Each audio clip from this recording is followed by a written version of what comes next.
Բարի լույս բոլորին. Hello and welcome to our channel where we discuss all things Armenian.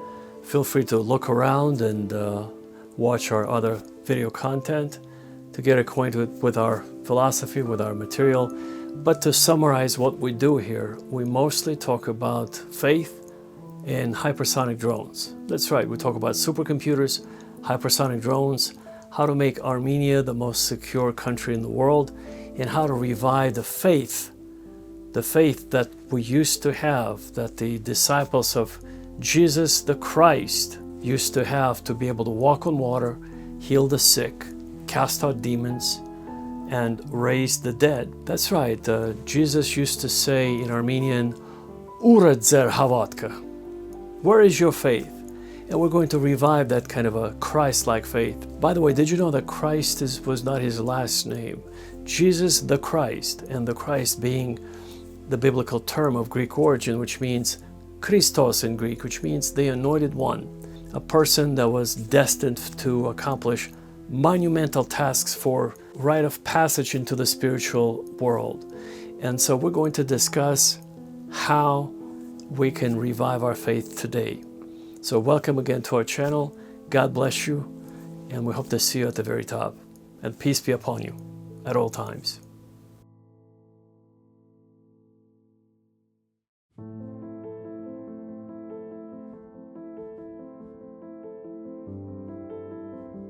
Our beloved brothers and sisters in Christ worldwide, I'm addressing 8.5 billion people on planet Earth, 2.6 billion fellow Christians, and 17 million fellow Armenians scattered around the world. We live in tumultuous times. We no longer hear about the rumors of wars. We actually are seeing them on our TV screens. There are 48 military conflicts going on concurrently at this time. In Africa, in the Middle East, in Eastern Europe. Very soon, things could go from bad to worse, where we might have a nuclear exchange between the United States, China, and Russia. Why do we have so many wars today? You might be asking yourself. The answer is quite simple. Because Satan runs this world. The majority of people are demon-controlled, demon-possessed, demon-influenced. And most of the politicians are under the influence of the dark forces. So do not be surprised that we have so many wars today. So what can we do as believers? We have our only solution is to have faith. We're going to talk about how we can increase our faith so we could have the same faith that the disciples of Jesus the Christ used to have 2,000 years ago. So we could walk on water, heal the sick, cast out demons, and raise the dead. Jesus said for us to be wise as serpents and harmless as doves in Matthew 10:16.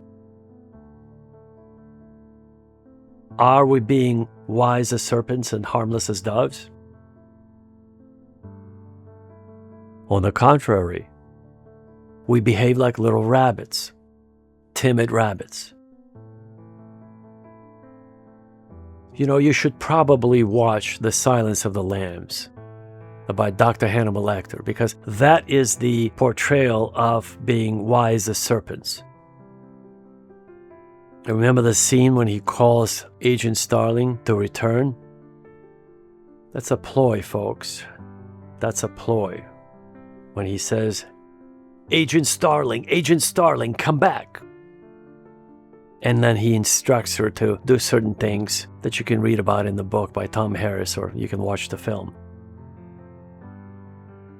The point is, unless we understand all the dynamics of the situation, and we could forecast it just like Dr. Hannibal Lecter could, we're going to lose. But with God on our side, with having the spirit of discernment, and by being wise as serpents and harmless as doves, we have the full armor of God, and we will be able to not only survive, but perhaps even thrive during these difficult times. So what is the good news? The good news is that we have a technological breakthrough. By connecting several supercomputers in a daisy chain, we have achieved what's called the technological singularity. So now we could produce nanomaterials that are lighter than paper and stronger than steel. We can produce hypersonic drones of various shapes. They go up to Mach 85, which is 109,000 kilometers per hour. We're in the process of introducing them in Armenia to make Armenia the most secure country in the world and also the most prosperous. We plan to build factories to build our drones across Armenia. We'll be paying very good wages to our staff, to our factory workers, to our engineers. We plan to unify all of our 17 million Armenians and bring them home to a Hayrinik, because we only have one homeland left, and that is the Republic of Armenia. Let's not forget that the times of having Western Armenia and Eastern Armenia are over. We only have one solitary Armenia left today, and that is the Republic of Armenia. We plan to bring millions of Armenians, maybe not 17 million altogether, but at least we plan to bring 3 to 6 million people, our fellow Armenians, to the Republic of Armenia. What is our purpose, folks? This is the most important part for us to figure out. Armenia's mission is to reunite God and man while advancing beyond nuclear technologies capable of preserving peace and preventing conflict across Earth. Armenia's mission is to reunite God and man while advancing beyond nuclear technologies capable of preserving peace and preventing conflict across Earth. Armenia's mission is to reunite God and man while advancing beyond nuclear technologies capable of preserving peace and preventing conflict across Earth. This is our grand mission as Armenians in the Republic of Armenia. We're going to have smart and tough leaders leading our country and leading our people. We don't need a musician. We need a smart and tough leader like LKY, who took Singapore and turned it within 20 years, turned it from a swampy island of 500 square kilometers into a prosperous, thriving metropolis, a financial center with an annual GDP of over $500 billion. Armenia's GDP is currently between $25 and $28 billion, while Singapore, which is 40 times smaller in size than Armenia, has a GDP of $500 billion. How could this be? Well, it's all about strategy. It's all about approach. It's all about your focus. It's all about your dedication to the cause. If we are to make Armenia the next regional superpower, we could do it. We just need to get together, have a strategy, and implement it the same way LKY implemented his strategy about Singapore. I have studied this approach all my life, especially the Japanese economic miracle. After World War II in 1945 Anno Domini, both the Soviet Union and Japan were completely devastated. They both lay in ruins. But within 20 years, Japan transformed into a superpower and became the number 2 economy after the United States, which was truly a miracle in terms of the economic achievements. A tiny little Japan that you could barely find on the map was outpacing the mighty Soviet Union with 12 time zones, from Kaliningrad all the way to Vladivostok and Kamchatka. At the end of 1980s, the Soviet Union's population was about 300 million. Japan's population was about 100 million. And Japan was surpassing the Soviet Union economically. Can you imagine that? How is it even possible?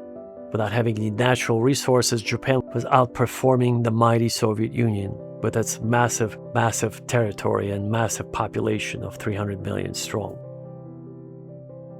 It's all about 2 schools of thought. 2 schools of thought that I've studied about Japan and their approach. And we're going to bring this know-how to Armenia so we can implement it in the Republic of Armenia. We're going to implement Nation Army based on the example that was implemented in Switzerland and in Israel. You see, Israel has the People's Army. Tzva Ha'am. Tzva means army, Ha means the, and Am means people. So it literally means the People's Army. Well, in Armenia, we'll have a similar approach, except we'll call it Nation Army, Azbanak. And Azbanak will be our best way of being able to protect our country and thwart the enemy. Protect the Republic of Armenia from any invaders and thwart any efforts of any potential invaders of even thinking about wanting to invade Armenia. With our hypersonic drones that will be hovering in the air about 1 mile, at the altitude about 1 mile, and monitoring the situation, we'll be able to provide 24/7 protection of our borders. We'll have 6,000 drones scattered around the perimeter of our country at the borderline. Our drones will be spaced approximately 250 meters apart. And our drones will engage their strobe lights to project peace and security by transmitting the word peace in Morse code to be visible up above by the airplanes and the ISS and down below on the ground. And this will be our way to demonstrate to the world that peace is achievable. In fact, we'll be enforcing peace in other regions after we stabilize our region. We'll dominate with agape love, folks. This is the most important aspect to understand. Agape love, by definition, is a Greek term, comes from the Bible, which means the highest form of divine unconditional love of God that surpasses all human understanding, that binds us all, that holds everything together as a glue in our universe. And that is the principle that we should be operating on. Plus humility and meekness. Meekness is another biblical term that defines who we are as Christians. So back to the Azbanak principle or nation army. You know, when we got married, my wife and I, we were doing fire drills. We were just practicing what would happen. We were both 21 years of age. We would practice what would happen if we woke up one day and, our house was filled with smoke. What would we do? And you don't know unless you practice. So our fire drills were essentially about getting as low to the ground as possible, with our noses almost touching the floor. Why? Because in the event of a fire, oxygen is almost non-existent. And in order to get some oxygen, you have to get down to the floor level. If you were to stand up, you would pass out right away because of the toxic smoke. And you won't be able to see anything, and you will pass out immediately. So you have to practice that. Very similarly, we have to practice our defensive posture as a nation. And part of it is training, giving the weapons to the entire population of the Republic of Armenia. So everybody will have an M16 and AK-74, a pistol or two, and lots of hunting knives. And they need to be trained how to use them. I strongly believe that during the 1915 genocide and prior massacres, had the Armenian men trained their wives, daughters, and their sisters how to handle guns or weapons or daggers or knives or swords. If the Armenian women had been trained by their husbands, the casualties would not have been that severe. But they were not trained. That's the biggest mistake. Hopefully we can learn, and we can train our wives, train our sisters, train our daughters to be able to protect themselves with guns, with hunting knives, with other means, and not be just rabbits, helpless rabbits. Let me tell you a story. One day I was coming home from the office, and I told my wife I'm on my way, so dinner was pretty much ready. And I stopped at a stop sign, and it was just a dark spot. And with my headlights of my SUV, I was illuminating like a little baby rabbit that was sitting there. And it was kind of cute, I wasn't going to run over it, but it wasn't really moving, hopping along. In other words, it was just sitting there. I was waiting for it to start moving away. As I was thinking that, out of nowhere came this bird of prey. It was at night. It was illuminated by my headlights, and so it basically grabbed it with its massive talons and took it away to be eaten somewhere in its nest.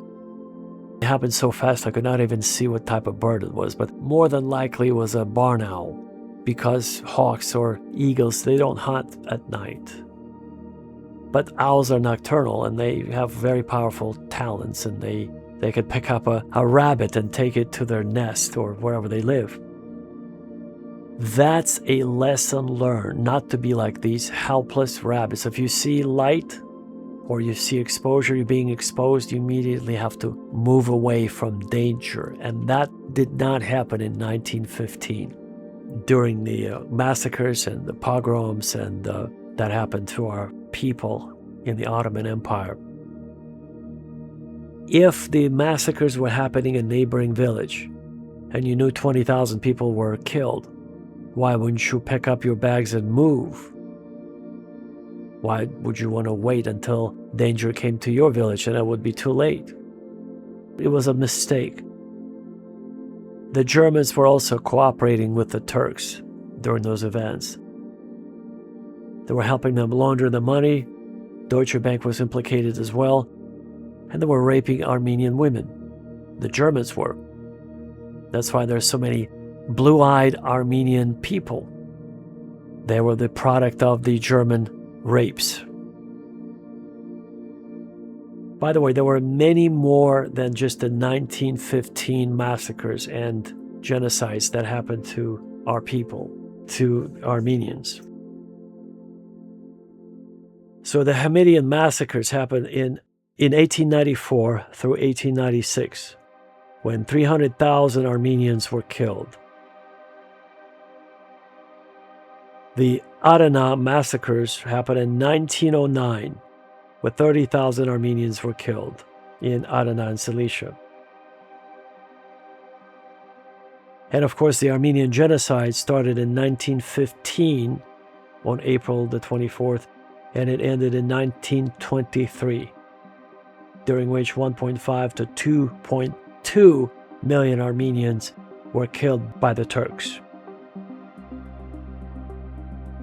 And that is a very, very unfortunate statistic, because that could have been prevented, again, if the Armenians would not be sitting like rabbits to be killed. Everything could have ended up differently. If the Armenian men would have trained and taught their wives and sisters how to protect their families in case they were taken away, then the Armenian women would have protected their families with everything they got, the weapons, the knives, the daggers, the swords. But that wasn't done, and that's a big mistake. Hopefully we'll learn from our mistakes, folks. What did they do to our people in 1915? On your screen, you're seeing the pictures, how they were collecting Armenian heads. They would put them on the bookshelves, and all those heads are somebody's relatives and friends, folks. These are very graphic images, so I want you to know this. This is very, very painful for me to share this, but we have to talk this out. We have to discuss it. Because if you get a psychological profile on who would do such a thing, who would cut off somebody's head and place those heads on your bookshelf as souvenirs, once you get inside the head of the person who would do such a thing, you'll understand who those people are. You have to get a psychological picture of who those people were. Let me help you understand who those people were. So the decision came from the very, very top. You see the picture of the decision makers who decided to plan and participate in the mass murder of the Armenians, Greeks, and Assyrians. All Christians. So it's a religious basis, then it's an ethnic basis, and then it's also a financial basis. According to our lawyers' calculations, $1.8 trillion in damages we will be pursuing in reparations from the Republic of Turkey and all other relevant parties. So our family members were robbed of $1.8 trillion in today's money, converted from 1915. That's what they were after, folks. Financial gain was their primary motivation, then sexual slavery of the women that they already had planned to capture by eliminating the men. It was 3-in-1. The Turks wanted to eradicate all non-Turkic people, all non-Muslim people. That's why the Armenians, the Assyrians, and the Greeks fell into that category. So they wanted to eradicate people based on their religion, ethnicity, and the language. That's why the Armenians, the Assyrians, and the Greeks experienced the genocide executed by the Turks in the Ottoman Empire. And we're going to help our Assyrian brothers and sisters. We're going to help our Greek brothers and sisters to run the lawsuits against the Turkish Empire, the former Turkish Empire, and the Republic of Turkey, because they are tormented to this day. They're all depressed and they're all not handling it very well, because to this day they have to deal with these massacres. I'm referring to the Assyrians. If you follow their social media, you'll see that to this day, they're being attacked in various countries where they live. The massacres have not stopped for the Assyrians. While they have stopped for the Armenians, they have not stopped for the Assyrians. Can you imagine living in pain and living in fear all your life, 24/7, nonstop, without knowing when the next massacre was going to come? That's the Assyrians, so we're going to help them as much as we can. So our dearest Assyrian brothers and sisters in Christ, feel free to contact us if you need help. We would be happy to assist with all of our resources, all of our know-how, all of our knowledge. We'll share with you everything we know. We're brothers and sisters in Christ. So let me offer another psychological reading of those monsters who would cut off somebody's head just to get to the wife, to the sister, or to the little girls, to rape them. This was their primary motivation. You eliminate the men, you cut off their head, you completely desecrate their humanity by taking off their heads and putting their heads on your bookshelf as a souvenir, or you put the heads on the fence in front of your estate, in front of your house. You see it on your screen right now. They would desecrate the Armenian men and the Greek men as well, and the Assyrian men, so they could steal the property, rape their wives, rape their daughters, rape their sisters. So who are those people, folks?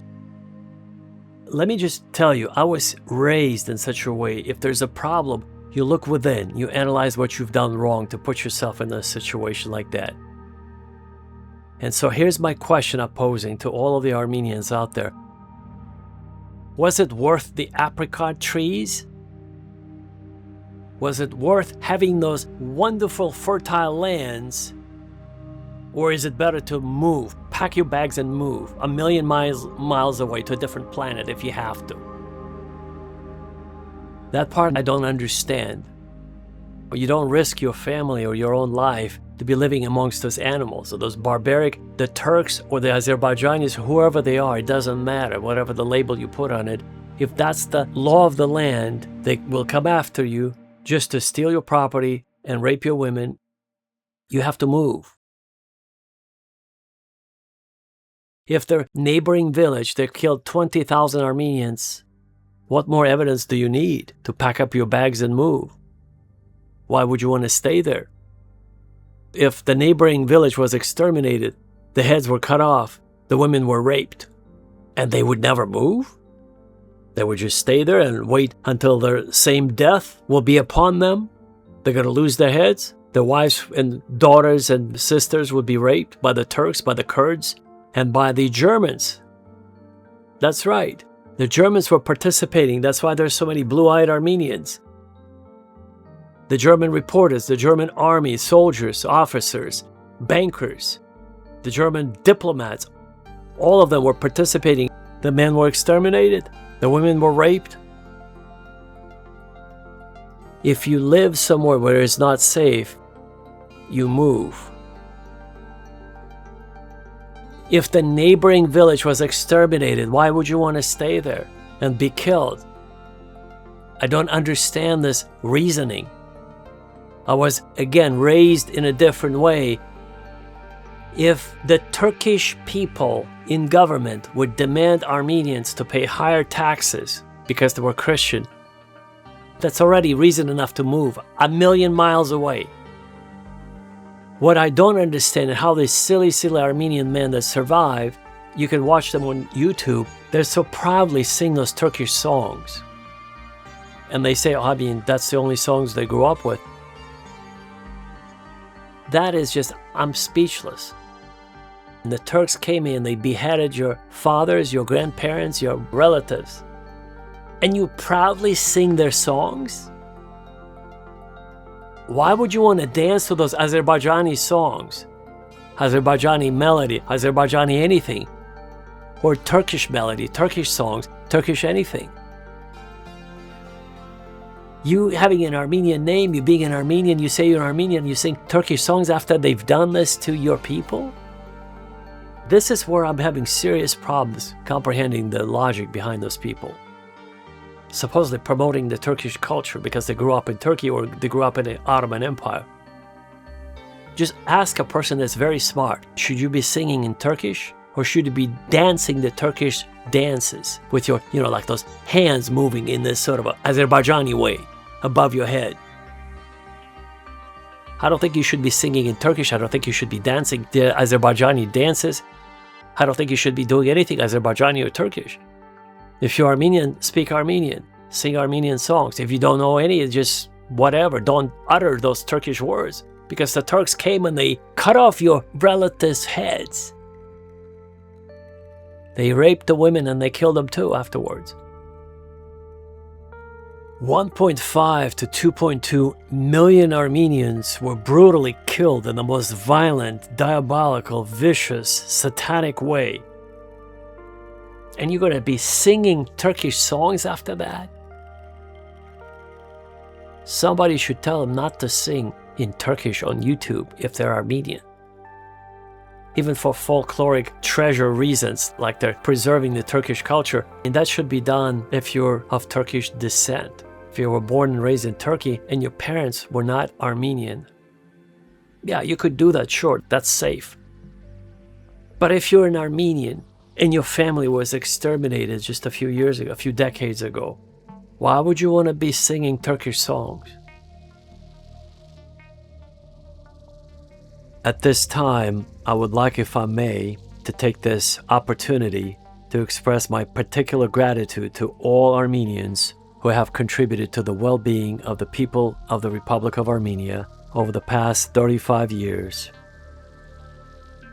I pray with all my heart that our cooperation and alliance will continue for many years to come, because everything we've done so far is emblematic of the connection and love that we share for Armenia. I'm referring to our Western and Eastern Armenian brothers. And I'd like to ask everyone that we rededicate ourselves to each other and continue working on unifying all Armenians in 124 countries around the world. And folks, I'd like to mention a few individuals who have particularly contributed in a very special way to the well-being of Armenia. Dr. Panosian has been traveling to Yerevan, Armenia since 1987. He's now a retired engineer who used to work for NASA and Boeing and a few other companies. And he was responsible for maintaining and working on the shuttle engines that take the American astronauts into space. So he's an engineer, so he brought a lot of equipment to the scientific community in Yerevan, Armenia. And he was instrumental in keeping the spirit of the Armenian scientific community going during the especially difficult, dark times, or the dark 90s when the Soviet Union collapsed. From 1991 and through 1997, Armenia did not have much electricity or anything that was functioning for about 6 years approximately.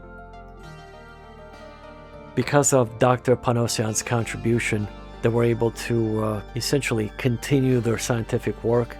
He was able to keep the community going, and they've been progressing with their scientific discoveries. And for example, the clean room that he helped organize in Yerevan would be instrumental in manufacturing 2 nanometer microchips for NVIDIA or for Rapidus Corporation of Japan. Our plan is to bring large Western manufacturers to offer jobs across Armenia. And Rapidus Corporation just started a $6 billion facility on the island of Hokkaido, and we're in negotiations to do something similar in Armenia. At the very least, if Rapidus Corporation will not build a factory in Armenia, we'll most definitely open an office where Armenian designers would be essentially designing the microchips for Rapidus Corporation. And as you may know, 2 nanometer microchips are cutting edge at this point, but Rapidus is talking about unveiling in the near future 1.4 nanometer microchips in Japan, and hopefully it will go through our office in Yerevan.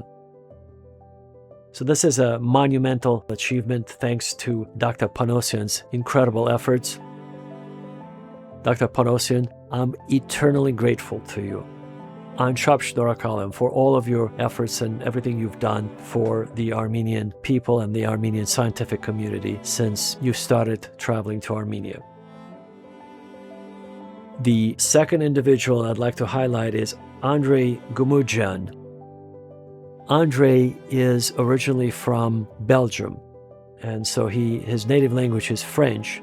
He didn't really speak much Armenian when he came to Armenia a few years ago, but he learned that Armenia is lacking trees, that planting trees hasn't been done on an organized basis. And so he created his nonprofit called My Armenia Forest.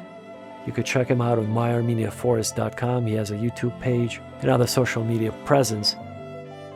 So what Andrei was able to do is, in the last 3 years, they have been planting 900,000 trees across Armenia.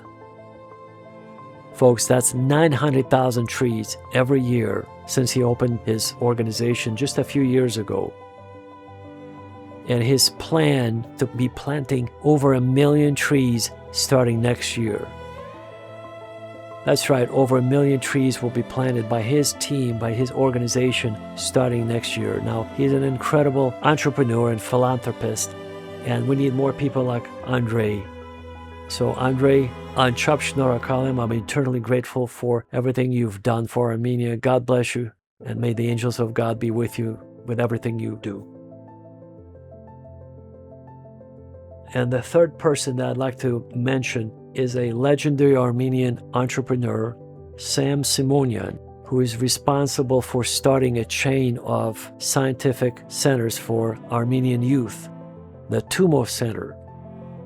The Tumor Center has been instrumental in bringing innovation and scientific education to the Armenian youth for the past 10 plus years. And so thank you, Sam John, for everything you have done for the children of Armenia, for the youth of Armenia, and for just bringing your ingenuity and God's spirit.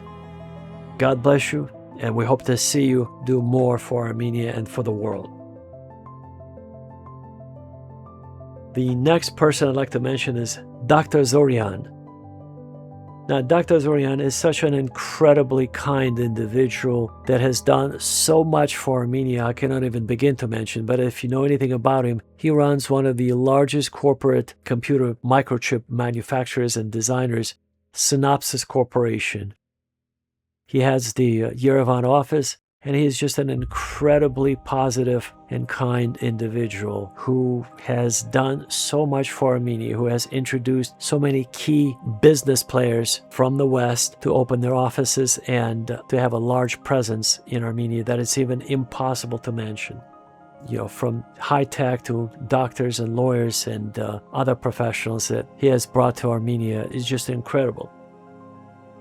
Dr. Zorian, I'm just incredibly grateful to you for everything you've done for Armenia. May God richly bless you, and may you experience abundant kindness from the people that you meet in Armenia. The next person I'd like to mention is Dr. Oganov. Now, Dr. Artem Oganov is a legendary chemist, or I should say crystallographer. His expertise is in the field of nanomaterials. He got his first PhD in London, his second PhD in Zurich, ETH, and he spent quite a few years in the United States. Now here's what happened to Dr. Oganov. When he was returning home, he applied for a position at the Yerevan State University, and unfortunately he was turned down. They couldn't meet his financial requirements. So he ended up in Moscow at the Skolkovo Institute of Crystallography. So he runs that department at Skolkovo, and he also teaches at the Moscow Physics Institute. So he's incredibly gifted and talented, and we hope to bring him to Armenia one of these days. And so, Dr. Oganov, I'm eternally grateful for everything you're doing for humanity, and we certainly hope to see you in Yerevan. We're going to make an offer that will be very difficult to turn down. We're going to bring your wife and 4 kids to Armenia, and we're going to provide you with a house, an apartment, a summer cottage, a car or SUV, whatever you prefer, and a chauffeur. And if you require, we'll provide you with a security detail of presidential level. We need more people like this wonderful group of Armenians, because one of our goals is to stop the brain drain and actually try to reverse it. So let me kind of summarize what we do at our organization. I'm going to mention before I forget, we'd like to bring all Armenian detainees that are currently spending their time at a Baku, Azerbaijan prison cell. Ruben Vardanyan and other Armenian compatriots have been illegally detained in Azerbaijan by the Ilham Aliyev regime, whatever you want to call it. We're actually trying to work with them. So we have one of our good contacts in Brussels that goes to Baku every month on state business, part of the European Union oil initiative. And we're trying to use that connection to bring our boys home. And as soon as that happens, you'll be the first to see all of our Armenian brothers returning on a private jet to Armenia. And of course, that will be the day we're all going to celebrate. And now I'd like to mention what our primary goals are and objectives at our organization. One of these days, I'm going to give you a tour of our office so you'll see that 12 clocks, world clocks that essentially, facilitate when I make phone calls, I see right away what time it is in Geneva, in London, in Kiev, in Moscow, in Dubai, Mumbai, Beijing, Hong Kong, Tokyo, and other parts of the world. In Mumbai, it's an interesting story I'll really quickly mention. It's only an hour and a half ahead of Dubai. So it's not an hour, but it's an hour and a half. They have an hour and a half time difference between the rest of the world, and only time zone in India. So anyway, I'm going to give you a tour of our office next time, and I'll tell you now what we do. Our number one priority is to unify all Armenians and to make Armenia the most secure country in the world. How are we going to achieve that? Well, we're bringing high technology to Armenia that's been worked on, perfected, and tested in other parts of the world.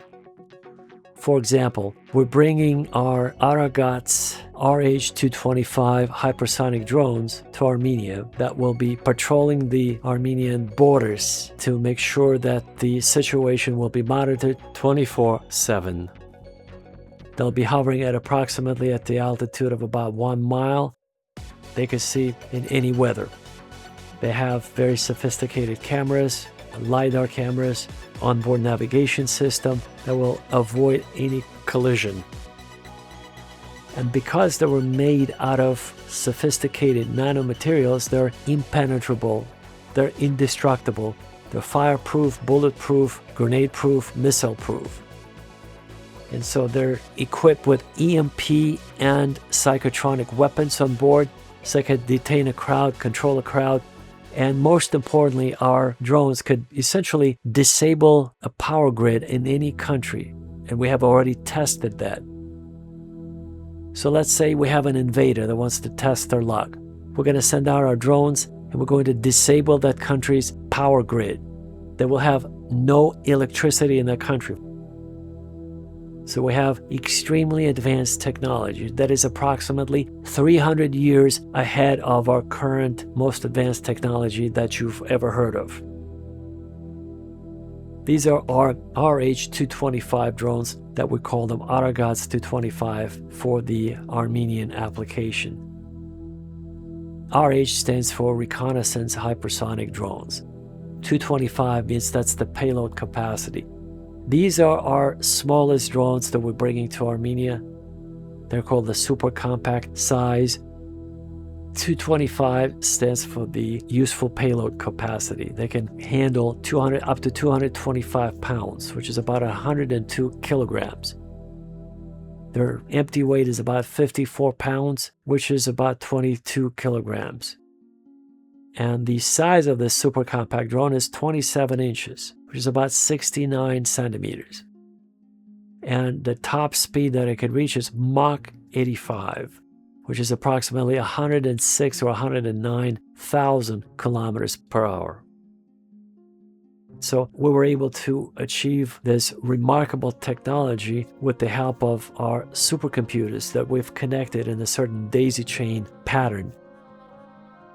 And we're basically making the computers challenge each other instead of working with them as a human-to-machine interaction, because a supercomputer has, much higher intellectual and knowledge-based capability than any human being. Now imagine two supercomputers talking to each other. The first thing that they do is that they establish their own language. They do not speak binary, they do not speak English. They actually create their own language, much more efficient language. And you should see it, folks. It's really something. It's like eavesdropping a conversation between two angelic beings conversating. Our second goal, our second aim is to create high-quality jobs across Armenia. So we're going to build factories across Armenia, not just in Yerevan, but in Gyumri, in Vanazor, in Ijevan, in Dilijan, in Berd, in Kapan, and other small towns in Armenia, where we'll be hiring local talent to build, manufacture our hypersonic drones. We'll be paying them Western-style decent salaries of $2,000 to $5,000. Now, our second goal is to boost Armenia's economy so it will reach $500 billion in annual GDP, all based on the example of Singapore. That's why my favorite example is using LKY's path. You know how LKY took Singapore and within 23 years, it became a world-class, $500 billion a year economy. How did he do it, folks? We're all going to apply everything that LKY has done for his country. We're going to implement English as the main language of communication. We're going to open Armenia for trade. We're going to bring foreign investments. We're going to implement other technologies that were introduced in Singapore in the 60s and 70s. And the next goal is to stop and reverse the brain drain that is happening in Armenia. The brain drain started in the early 90s when the Soviet Union collapsed and Armenia was part of the Soviet, one of the 15 republics of the Soviet Union. And so millions of people have left Armenia. And we are trying to bring the scientists and engineers back to Armenia and rebuild the infrastructure to where it was before, at least. The next point, folks, is corruption. We're going to unveil a robust anti-corruption campaign that will discourage anyone who even thinks about taking a bribe. We're going to, again, use Singapore's example and simply repeat what LKY introduced in Singapore. It was highly effective, folks. He did not even spare any of his friends. When his friend was caught red-handed with $1 million cash bribe from one of the American companies that was trying to get preferential treatment in Singapore, he did not spare him, folks. He sent him to jail for 150 million years because he said if he's going to spare his one friend, he would probably have to spare all of them. And they were all taking bribes. So zero tolerance, folks. You take a bribe, you go to jail for 100 million years, so to speak. The next goal is higher education, folks. We're going to bring top-notch educators, world-class diplomats that will be teaching future Armenian diplomats how to conduct business professionally. Armenia will have the best trained diplomats. For example, one of our retired American diplomats of Armenian descent will bring them out of retirement from his comfortable home in LA to Yerevan. He'll be teaching young Armenian future diplomats how to close deals, how to keep Armenia out of trouble, and how to make deals in Moscow, in Baku, in Ankara, in Istanbul, in Madrid, and worldwide, folks. This is something that is currently lacking in Armenia, unfortunately, but we're going to change that. The next point is reparations, folks. We're actually going to put closure to this chapter of Armenian history. We're going to pursue the Republic of Turkey for $1.8 trillion in reparations to be payable immediately, or else they'll be facing consequences that we're going to introduce to them. So reparations, folks, that I mentioned earlier in this video, Armenia has lost 1.5 to 2.2 million fellow Armenian souls, starting in the 1800s all the way until 1923. It's been beyond tragic. Folks, it's been just absolutely devastating to see what was done. We even mentioned the animal therapy for those who are depressed, which is pretty much every Armenian who has lost a family member in genocide or during the last few wars that Armenia experienced with Azerbaijan. Depression is a serious issue that needs to be addressed with something as simple as watching YouTube videos with animals. You know, you go on YouTube, 4K resolution, HDR, OLED screen, and you watch the Animal Planet. You watch Alfie the fox, you know, this cute little kind fox, fluffy fox, that will actually change your brain chemistry and you'll feel much, much better. Let me mention a couple of professionals that have visited Armenia who have contributed as professional psychologists. Carol Mumjan and Armina Nesesyan both came to Armenia to help the refugees from Artsakh get settled. And they both said the majority of people that they met, not just the refugees from Artsakh, but in general, people who reside in Armenia, they need some sort of therapy. The easiest thing to do, you could go for a walk. Daily walks in the park are absolutely vital for keeping that balance. Or if you're at home, you want to watch some animals on YouTube, that will help stabilize your mood. That will help you deal with depression, with anxiety, with other problems. And you will hopefully quit smoking, folks. That's a big problem in Armenia that stems from the same issue. So we're going to address all those issues. So the next point is we're going to introduce Armenian private bank. Typically, private banks are associated with high net worth individuals, but we're going to reverse this game. We're going to actually deal with small business owners across Armenia. Not necessarily in Yerevan, but in other small towns and villages. We're going to introduce interest-free loans. Folks, you heard me right.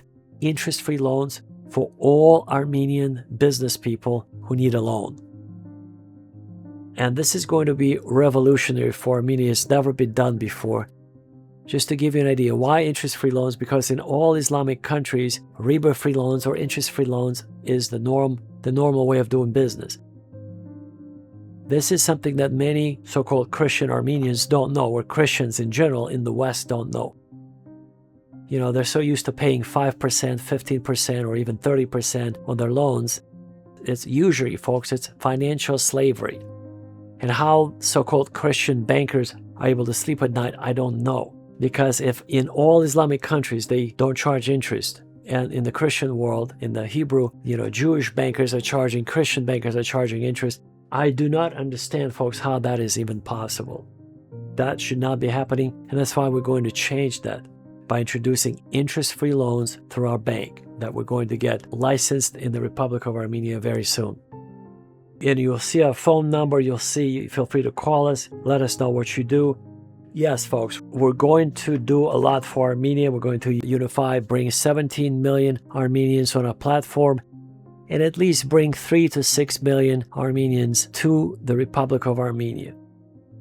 And we're going to organize them, get them settled in eco-villages based on their country of origin. For example, there are a lot of Lebanese Armenians that don't quite feel, kind of part of the Armenian enclave when they visit Armenia or when they move to Armenia.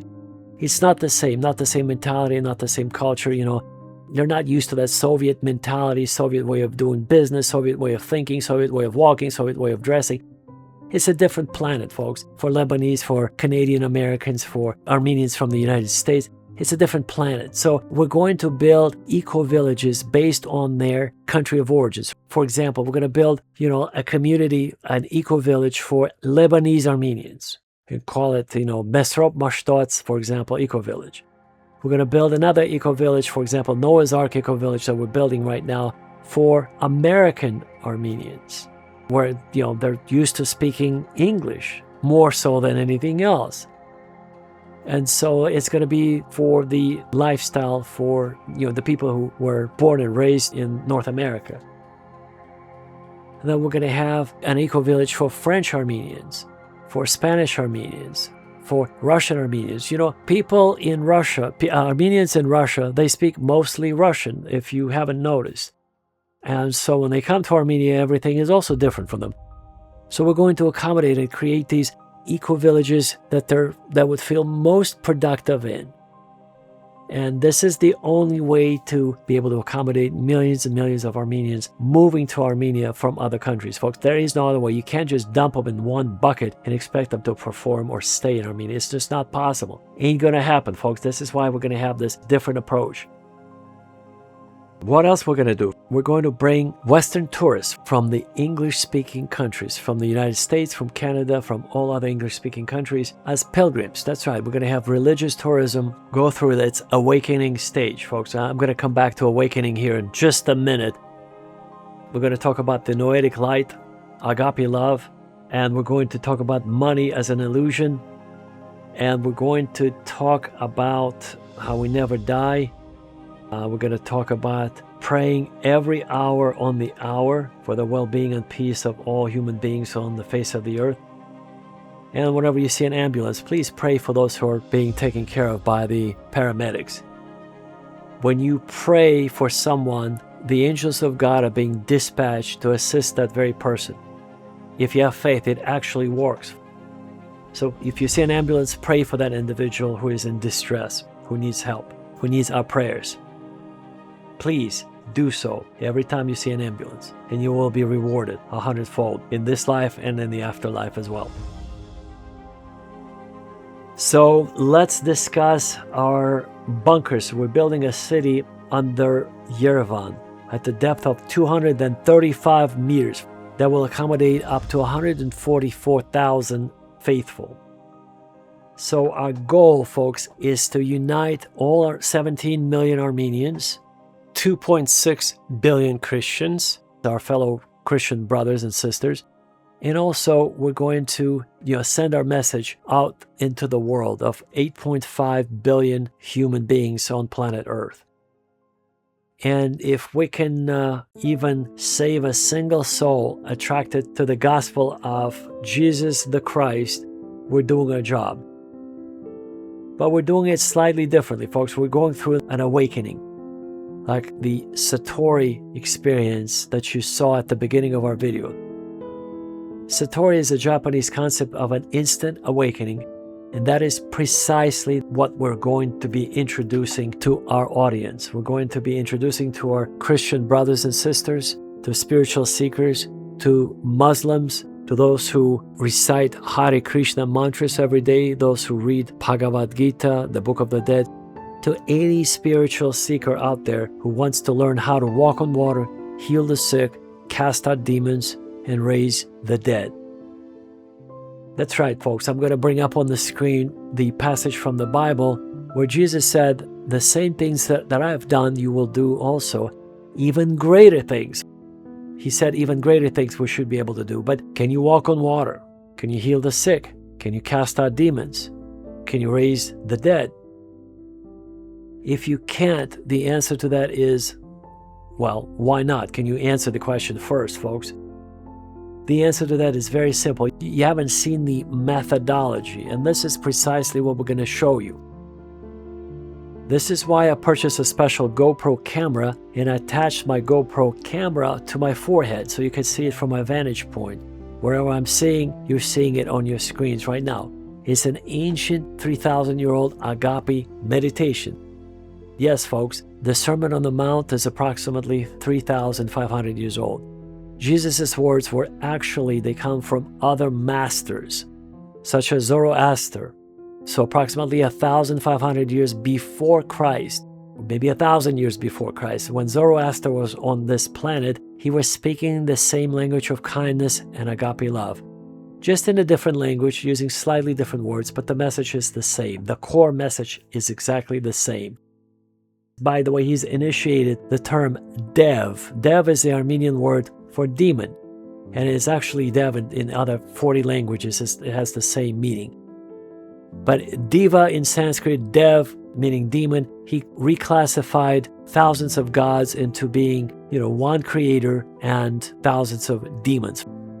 This is his approach. His spirit of discernment told him that the majority of those so-called ancient gods that were presented as gods that ruled the earth were demons. He's the father of the very first monotheistic religion. It was not the Hebrews, folks. It was Zoroaster, or Zoroaster, as he's known to the Persian people in the Persian language. So let's talk about the awakening, folks. Money is an illusion. I studied money in college.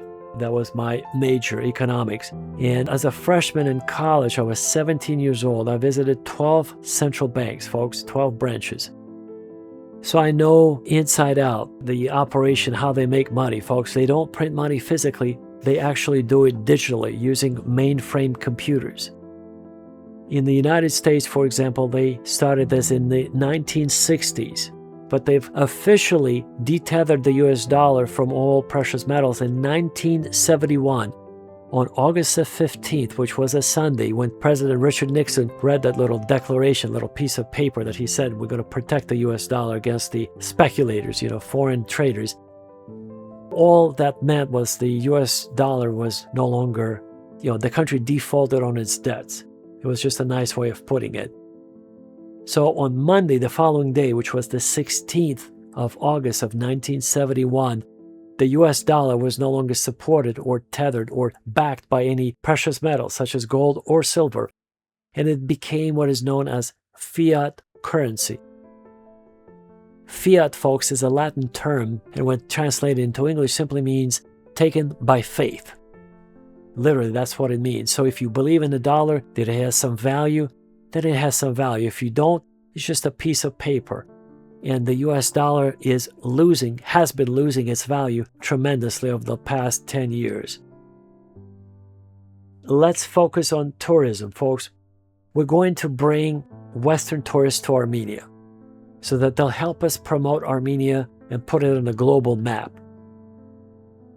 We're going to bring millions and millions we're going to spend $40 million annually on advertising on all social media platforms. And, because we have Holy Noah, we can see Mount Ararat from almost anywhere in Armenia. And we're going to take them to a new site that was recently discovered by Armenia's chief archaeologist, Dr. Jacob Simonyan. On November the 17th of 2025, Anno Domini, he was called into a peculiar site where they were building a science center just outside of Yerevan, the capital city of Armenia. Tatev Harapetyan, who was an architect engaged for that project, noticed that they discovered some kind of a Erebuni-style fortress made out of ancient rock. So she called the Institute of Archaeology, she talked to Dr. Simonyan, and she told him that essentially they've discovered an unusual circular site. And she wanted to get his okay to bulldoze it down, and he said, absolutely not, I'm on my way, stay out of it, because it could be a rare discovery. And indeed it was, folks. This is a 12,000-year-old pre-Neolithic discovery of an ancient settlement. You could see the altars and the chairs and all kinds of utensils. They found some obsidian knives and obsidian hammers, obsidian, prehistoric knives that are very sharp. They're made out of solidified lava. That's what obsidian rock is. And what else did they find, folks? They have found scrapers, skin scrapers that were used by, prehistoric men and 12,000 years ago. When they killed a woolly mammoth, they would skin them and they would wear those skins later on. That was the ancient version of a down jacket, their version of the woolly mammoth jacket 12,000 years ago. So this is the discovery just outside of Yerevan, a 12,000-year-old site that we're going to bring lots of tourists to. It's quite remarkable, the oldest site on Earth. And of course, you may have heard about this another discovery that was found on the Muna Island in Indonesia, which is a 68,000-year-old discovery inside a cave of a painting. That's right, folks. A primitive caveman painted his own hand. It's a stencil, it's a hand stencil with some ochre paint, ochre powder, basically. All it is just the soil sample that was picked up from the soil found in the cave, and he blew on it, and it's basically solidified on the wall of the cave. And we see it today, 68,000 years later. So as you can see, we don't have any 68,000-year-old caves in Armenia, but maybe there are to be discovered.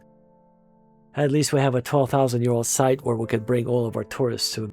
That will be a really incredible attraction on top of all the other ancient sites, church sites, and Echmiadzin and Lake Savan, and all other remarkable sites that will put Armenia on a global map. So the noetic light, folks, this is something, the most important concept is noetic light. What is it? Noetic light is the uncreated light. It's the frequency of God, if you will. You know, you hear me talk a lot about frequency of God. Because God is spirit without any physicality, is the only way to understand God is to get on His frequency. And noetic light is the brightest light in the universe that shines within us. All of us, inside of us, our souls have the noetic light, which is part of our agape love that emanates from our spirits, which are essentially miniature sparks of God. And so by being kind to other people and animals, we express agape love and we shine like the brightest stars in the universe. And that's the noetic light that you will be able to see once you develop a spirit of discernment to a certain degree, where you will be able to see that light. It's not the aura, folks. It's different from auras. Auras is just simply the biomagnetic field around our bodies. The noetic light is the uncreated light of God. It's the essence of God manifested inside of our souls. It's not the aura, it's the presence of God's Spirit. If you will, the Holy Spirit in its physical manifestation, when it's, the Mount Tabor, the transfiguration experience, when the disciples saw Jesus transfigure in front of them.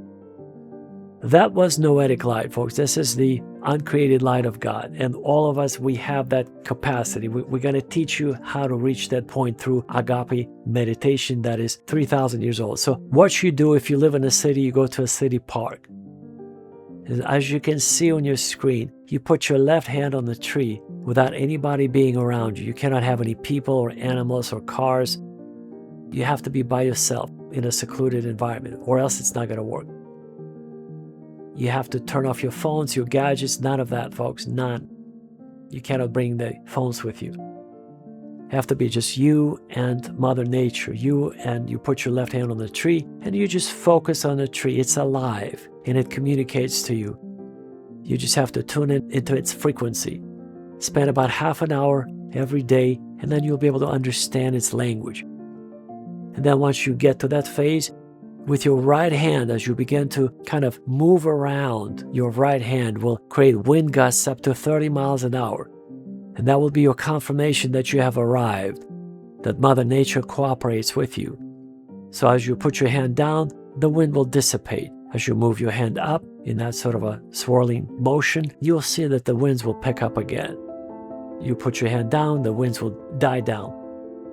And so that will be your confirmation that you can move on to the next phase. And the next phase is to be able to get on the frequency of God.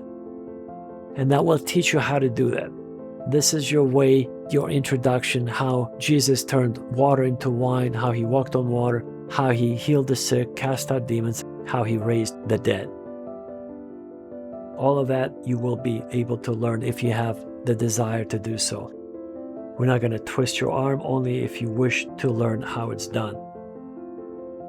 Folks, we're going to bring retired American Armenian diplomats. We're going to bring them out of retirement so they could help reestablish Armenia on a global scale. We have one American Armenian diplomat who has met Anastas Mikoyan in 1959 when he came to the United States on an official visit. Now imagine shaking hands with Anastas Mikoyan and still being active and sharp. That is a world-class skill, negotiation skill. He's beyond being an X-ray machine. He's beyond being a walking encyclopedia.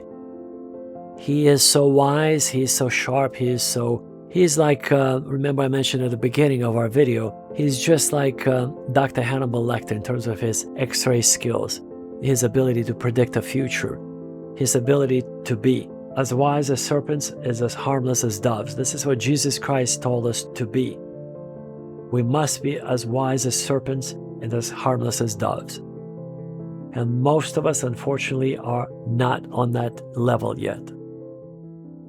And we're going to teach you how to get on that level. Because Dr. Hannibal Lecter was a deadly man if you try to cross him.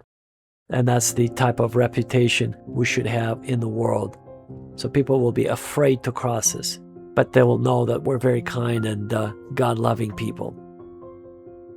But they'll be afraid to even think about crossing into our territory or doing any harm to us or to our people or to our country. That's the reputation we're going to have. New Armenia, with $500 billion in annual GDP, with high tech, with 17 million people being part of a group, with 2.6 billion Christians wanting to come to Armenia as the cradle of civilization, as the first country that accepted Christianity in 301 Anno Domini. I'm addressing all of our 17 million Armenian brothers and sisters. I'm addressing 2.6 billion fellow Christians. I'm addressing planet Earth, 8.5 billion people. If you're hearing this message, that means it's not by accident. That means there is a cosmic reason. This is your call to awaken. Our purpose is to turn Armenia into a global, cultural, and spiritual center. The human brain retains about 1% of what it takes in. So unless you listen to this message over and over again, tomorrow you hardly remember anything that I said today. So I highly encourage you to replay this message over and over again. Unless you'll replay this message over and over again, by tomorrow you probably won't remember anything that you've heard today. And so at this point, I'd like to invite all of you, all Armenians, to join our family. And I'd like to also invite all of our Christian brothers and sisters around the world to also join our family at www.myarmenianfamily.com. You can send us your resume if you want to come to Armenia. We'd be happy to facilitate your relocation to Armenia. If you're a scientist, if you're an engineer that will meet our qualifications, we'll find you a job, we'll pay your salary, we'll give you a house, we'll give you an apartment, we'll give you a car, we'll give you a chauffeur if you need to be driven around Armenia, driven around Yerevan. But as long as you can contribute in a useful way to the well-being of the Republic of Armenia, we're going to accommodate all your needs. So write to us. Go to our website, myarmenianfamily.com, fill out the contact form, send us a CV or resume, and we'll respond very promptly. Our team will respond to you and we'll tell you what the next steps will be. If you are not Armenian, but you would like to move to Armenia because you like our traditional family values, you like the way we treat people, you like being close to Noah's Ark, on top of Mount Ararat that you'll be able to see from many places where you'll choose to live in Armenia, whether in Yerevan or other parts of Armenia, feel free to do the same. Contact us. Send us your resume, send us your description of who you are, how old you are, where your family is at, and why you'd like to move to Armenia, and we'll be happy to respond and accommodate your request. Our website is www.myarmenianfamily.com. Now, as far as your support, many of you have asked how you could support our cause, our mission. On our website, you could click on the link that says, support us with your agape love. You'll be taken to a secure place, and we ask you to become in that case, if you're interested in supporting us, we ask you to become our monthly supporter. And this way, we'll feel your agape love, and we'll pray for you daily. Be sure to put, when you see that window open up, be sure to put a brief description of where you are, where you're located, and what brought your attention. If you're an Armenian, if you're not Armenian, if you're just a Christian, if you're just a spiritual seeker who would like to come to Armenia one of these days and possibly relocate to Armenia, just let us know about your goals, about your vision, about where you see yourself in the next 5 years. And if you'd like to be part of our Noah's Ark community, Eco-Village, our community will be based on above ground and then below ground at the depth of 235 meters. In case of a global nuclear collapse, nuclear war, we should be able to accommodate up to 144,000 inhabitants. At this point, I'd like to thank you for your time, for spending your precious, precious time with us. We are one big spiritual family. We're 2.6 billion strong. That's the total number of Christians on planet Earth. And we're also 17 million strong. I'm referring to our Armenian brothers and sisters. Overall, folks, I highly recommend to all of our Armenian brothers and sisters that you switch to using English. Why? Because more people would be able to understand what you're saying, especially if you have a YouTube channel, if you project in the message for the entire world to hear your message. There are 8.5 billion people, and most of them understand English. So I highly, highly recommend that you start using English more often than Armenian. It will help you promote the message, and all of us will benefit tremendously from that, because not too many people understand Armenian, but almost 8.5 billion people speak or understand English. Folks, as a closing remark, I'd like to say happiness comes from within, because money is an illusion. It has no bearing in the real world, folks. It's just a complete brainwashing operation. It's an indoctrination, especially in the capitalist systems. Everything is not measured by money. Happiness, folks, even if you have a stick of butter and some saltine crackers, you could be happy. You could be truly happy if you're on the frequency of God, if you know what agape love is, if you've ever experienced agape love, and you can see noetic light. Folks, you don't need anything else. With just a few crackers and some butter, you could be truly happy. I'm being very honest with you. You don't need money. Money allows us to do many things, but you have to be absolutely neutral towards money to be able to not be corrupted by it. And if you don't have that strength, then you should stay away from money, folks. You should be happy if you have, again, some crackers on your plate and some butter to put it on your crackers. True happiness, folks, is the most precious thing that we could ever experience. We're going to share with you more about what it is. So our primary message is how to increase our faith. The core message of our organization is to increase our faith so that we'll be able to walk on water, heal the sick, cast out demons, and raise the dead, just like the disciples of Jesus the Christ 2,000 years ago were able to do. This is our main mission.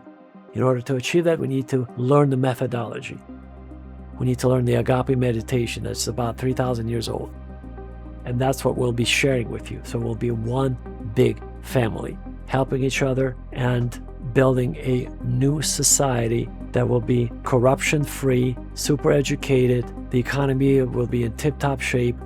We'll have plenty of jobs, well-paying jobs, and we'll be super secure inside the Republic of Armenia with our neighbors. When I say secure, Armenia is already very secure, very low crime. But with our neighbors, I'm meaning specifically Azerbaijan and Turkey, that closure must happen, folks. Let me just address that just real quickly, folks. Let me address Azerbaijan and Turkey. As Armenians, as Christians, we walk with God, but we need closure. This is why we keep having these issues with Azerbaijan and with Turkey. Turkey and Azerbaijan have an aggressive posture, and in order for us to change and have better relations with our neighbors, Turkey must admit to what was done to Armenians in 1915. Turkey must pay reparations. This is just the only way to say we're sorry, and it will never happen again.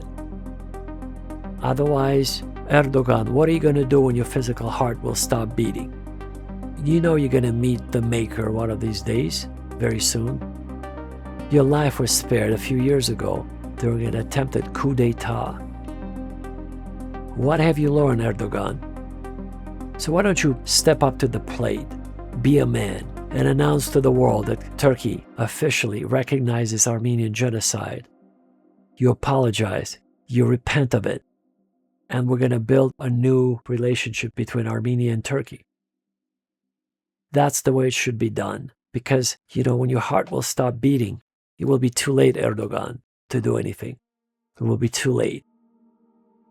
And as a man to man, let me just tell you, you'll be a much, much bigger man.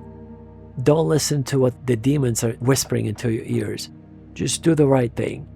Acknowledge what was done to Armenians by your forefathers. Pay reparations, and we'll have a new relationship. That way, when you have your earthquake, we're going to come to your aid. We would like to come to your aid if, God forbid, there'll be an earthquake in Turkey to assist the civilians of Turkey. I have personally nothing against Turkish people or Azerbaijanis. Nothing. It's the political climate that is absolutely unacceptable. When I watch on YouTube some wonderful historians who talk about Armenian genocide, Turkish historians, Azerbaijani historians who talk about how we could rebuild the relationship between Azerbaijan and Armenia, between Turkey and Armenia. And these are intelligent, wonderful human beings, very kind. So I have nothing against Azerbaijani people. I have nothing against Turkish people. But we have to address this climate of hatred that is formulated at the very top of Azerbaijan and Turkey. That must change. And this is why we're having this dialogue. Erdogan, be a big man. Do what's right. You know in your heart what you need to do. You're a smart man. You have tremendous experience. Just don't allow the demons to mislead you and put you on a path of destruction, on the road to hell. Don't listen to the demons. Listen to the Spirit of God that is speaking to you right now through me. And this will be a monumental change for Armenia and Turkey to celebrate. If you can admit to the wrongdoing that was done to the Armenian people in 1915. That will be a moment that the angels of God will be rejoicing in heaven. Because let me tell you, genocide made the angels cry. I'll say it again. The Armenian genocide made the angels cry in heaven. And that is something you cannot get away from. So let's make it right so we can celebrate a new era of relationship. And I believe in miracles. I believe that we should be able to have good neighborly relations between Turkey and Armenia and Azerbaijan and Armenia. On this note, I'd like to say a few parting words. And I also would like to mention a few words about Lake Sevan. We have plans to bring in the best engineering firm, North American engineering firm, to build a biological wastewater treatment plant to address the algal bloom that happens in the summer month. Lake Sevan is our most precious alpine lake that we have to preserve. And we cannot allow untreated waste to be dumped into Lake Sevan. So we have already secured $300 million to build a top-notch biological wastewater treatment plant. We just need to move along and negotiate the terms with the Republic of Armenia and get it done, folks. We have to get it done. On this note, I'd like to thank all of you for your time, for your attention, and I want to wish you all the best. I want to wish you peace in your heart. I want to wish you a desire to be closer to God, to find God, and that's what we will help you do here with our messages. You know, I just got off the phone. I spoke for a few hours with a man in Vanadzor, Armenia. He's a brilliant mathematician that could be potentially contributed to our organization. And I shared with him all these spiritual principles, and he was shaken to the core of his heart. He's never heard these terms before, noetic light, agape love. But he felt the divine in my words. He felt the divine presence, the energy of God. I could tell that his soul was shaken to the core in a good way. And that's an indication that we just have to introduce the message of spiritual awakening to all people that we meet on a daily basis. And God will decide what to do with that individual. It's not up to us to decide. There is so much more that I'd like to share with you, but in the interest of time, I'll just go over a few more things and I'm going to wrap it up. We come here for only about 5 minutes in the eyes of eternity, for a brief moment, and then we depart as soon as our physical hearts will stop beating. We come from an eternal place We stay in this temporal place for just a few decades, a few years, a few days, and then we depart. And nobody really knows where we come from, who we are, where we're going, because everything is a form of temporary programming, temporary information, and temporary indoctrination. Have you ever considered when Canada geese fly over from Canada into the United States? They don't think about borders. They don't see borders. They don't have to stop and show their passports. That would be absolutely nonsensical. And yet we make these rules for ourselves. We have to stop, show our passports, prove our nationality with these imaginary borders. Why is that? So who are we? Who created us? Where do we come from?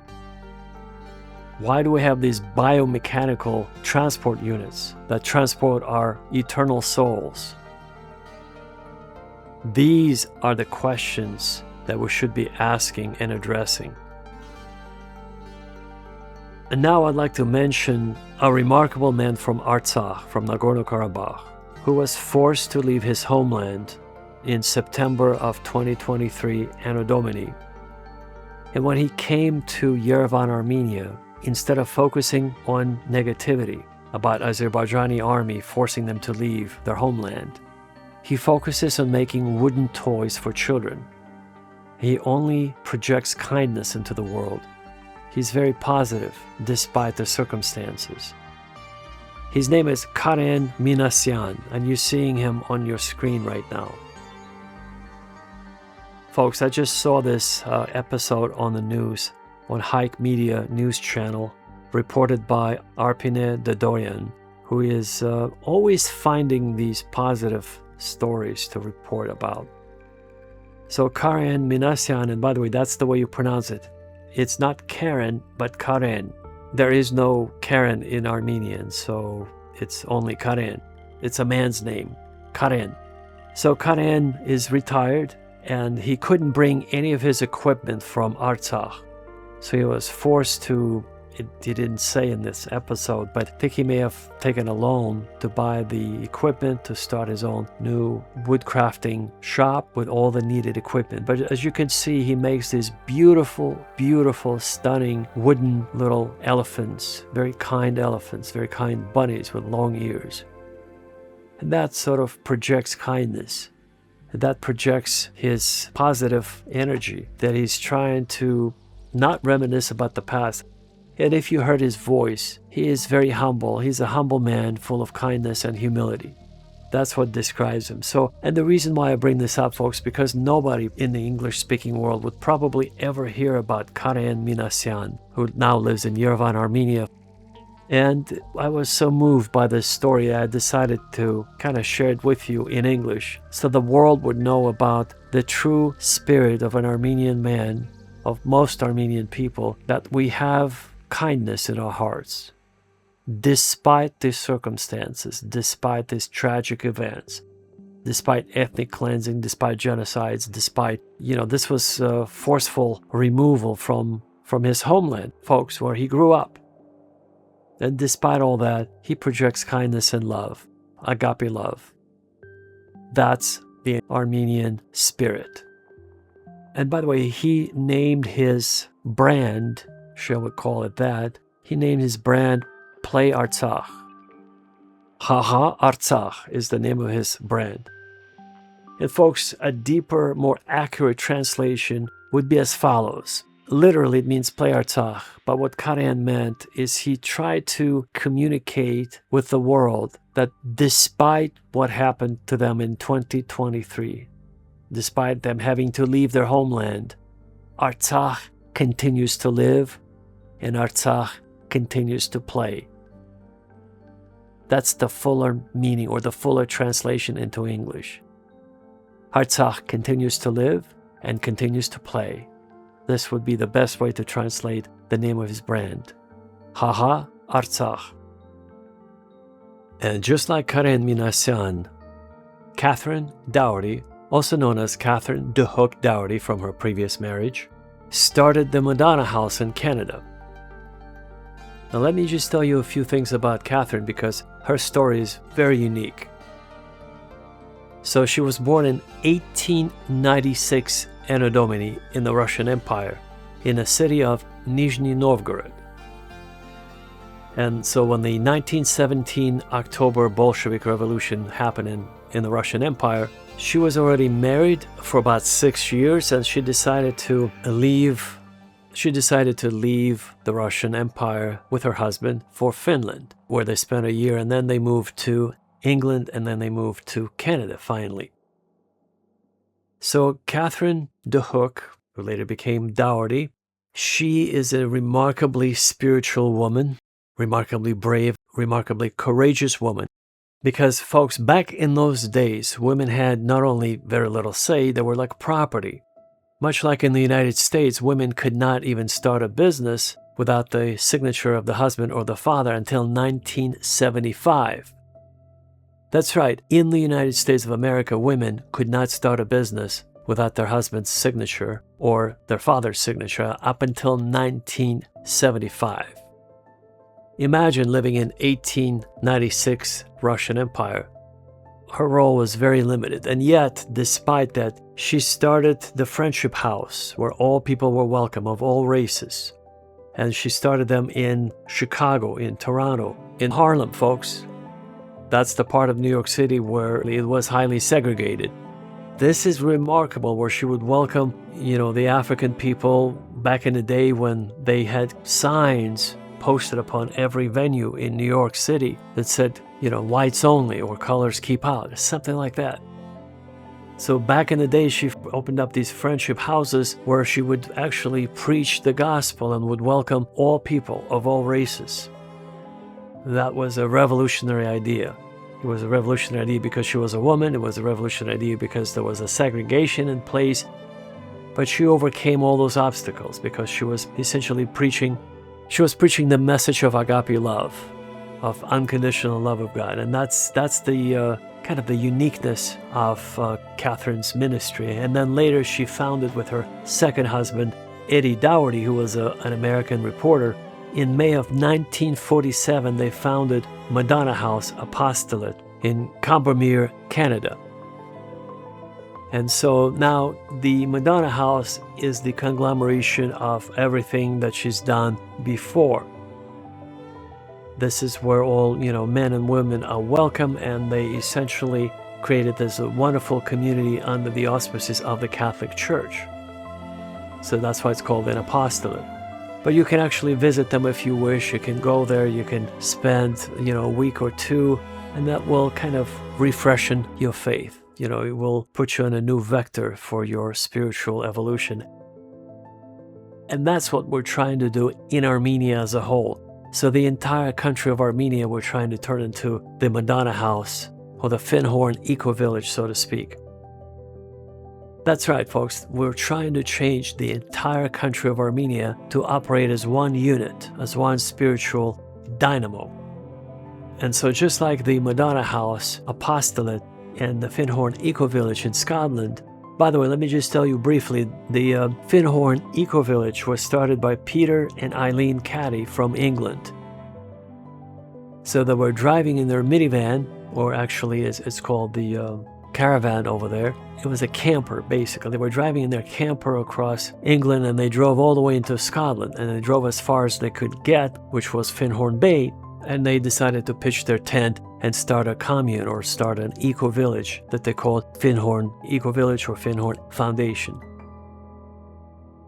So much like Finhorn Eco-Village and the Madonna House in Canada, we're trying to mobilize Armenia as a whole, as the entire country, to operate on this principle of inclusivity, that all Christians from around the world would love to visit and perhaps even move to Armenia to be part of our sort of a spiritual country, spiritual cradle, where the first Christian nation adopted Christianity, where Christianity was adopted by Armenia for the first time in 301 Anno Domini. And so, folks, the purpose of me mentioning to you Catherine Dougherty's mission is because she was a very, very brave, courageous woman. to do what she's done in the early 1900s. She came to Canada in 1920 Anno Domini. And in those days, folks, besides the segregation rules and everything else, women were just not able to do much at all, hardly, other than give birth to children and raise them. That's it. That was the role. So she was truly a very strong woman. You could see her speech on YouTube that she gave in 1979. Never mind her thick Russian accent, because she was born in the Russian Empire. You could see her vision. You could see the Spirit of God working through her. And that's what we're trying to implement in Armenia. The only difference between us and the Madonna House or the Finhorn Foundation, we're heavily invested into high technology, such as supercomputers, hypersonic drones, and other, very advanced technology, because all of us are engineers, mathematicians, and IT specialists. So we bring this cutting-edge technology, whereas Catherine was just a simple woman from Nizhny Novgorod, Russian Empire. But her critical points, a couple of points I'd like to highlight: the Pustynia experience, so the Pustynia term. Pustynia is a Russian word for desert. So the desert experience she was using in her ministry is the kind of the isolated 24 hours spent in prayer. That's why she has so many different little log cabins for so many guests that visit her ministry, her little campus in Canada, where you basically lock yourself up in a little log cabin and you spend the night or the whole day in prayer. Prayer and supplication while reading the scriptures, and you just basically, that was her approach to try to bring people closer to God, which is absolutely the right way to do it. We absolutely agree with that. We agree with that 100%.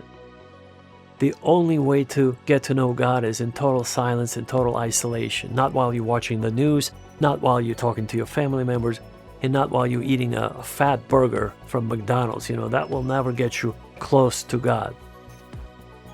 In fact, you are being delusional if you think by watching the news and talking to your family and friends and trading jokes you can hear the voice of God. It will never happen, folks. So the Pustynia experience, or the sort of the isolation experience, we highly recommend. In fact, we recommend that you do that not for just one day, but maybe for a week, if you can. If you can isolate yourself for a week, that would be a much better experience for your spiritual growth. And if you ever get a chance to visit the Madonna House in Canada, you would be pleased to talk to Father David Linder, who is the priest there. He's the director of all the priests, and he kind of runs that mission. Another very important term that Catherine was highlighting is unity among Christians, or the Russian word sobornost. So sobornost, or unity among Christians, is a very key concept in her ministry, which we absolutely agree. That's why we're trying to unite 2.6 billion Christians around the world and 17 million Armenians scattered around the world into one cohesive unit. That's the unity we need, folks. That's what Catherine was also promoting in all of her messages, in all her books. And so, anyway, look her up online or on YouTube. You can watch her 1979 presentation. Incredibly strong woman with an incredibly powerful mission, guided by the Spirit of God. Just a few differences, obviously, because she comes from a different era that didn't even have computers back then when she was born. So obviously, we bring a much more updated message to you, a message of hope, agape love, Christian unity, and also high technology that we should use for the benefit of the kingdom of God. Our Noah's Ark eco-village in Armenia, folks, combines everything into one. High technology, the spiritual greenhouse kind of an experience of the Madonna House, and the Finhorn Foundation's unification strategy, where all are united to worship God, to be one, and to find our true purpose and mission in life, and to fulfill it, of course. So we're all in one. We're sort of the best, the latest conglomeration of all the other eco-villages and Christian missions of the past. We're so underdeveloped, folks. We're so under the benchmark of being spiritual creatures.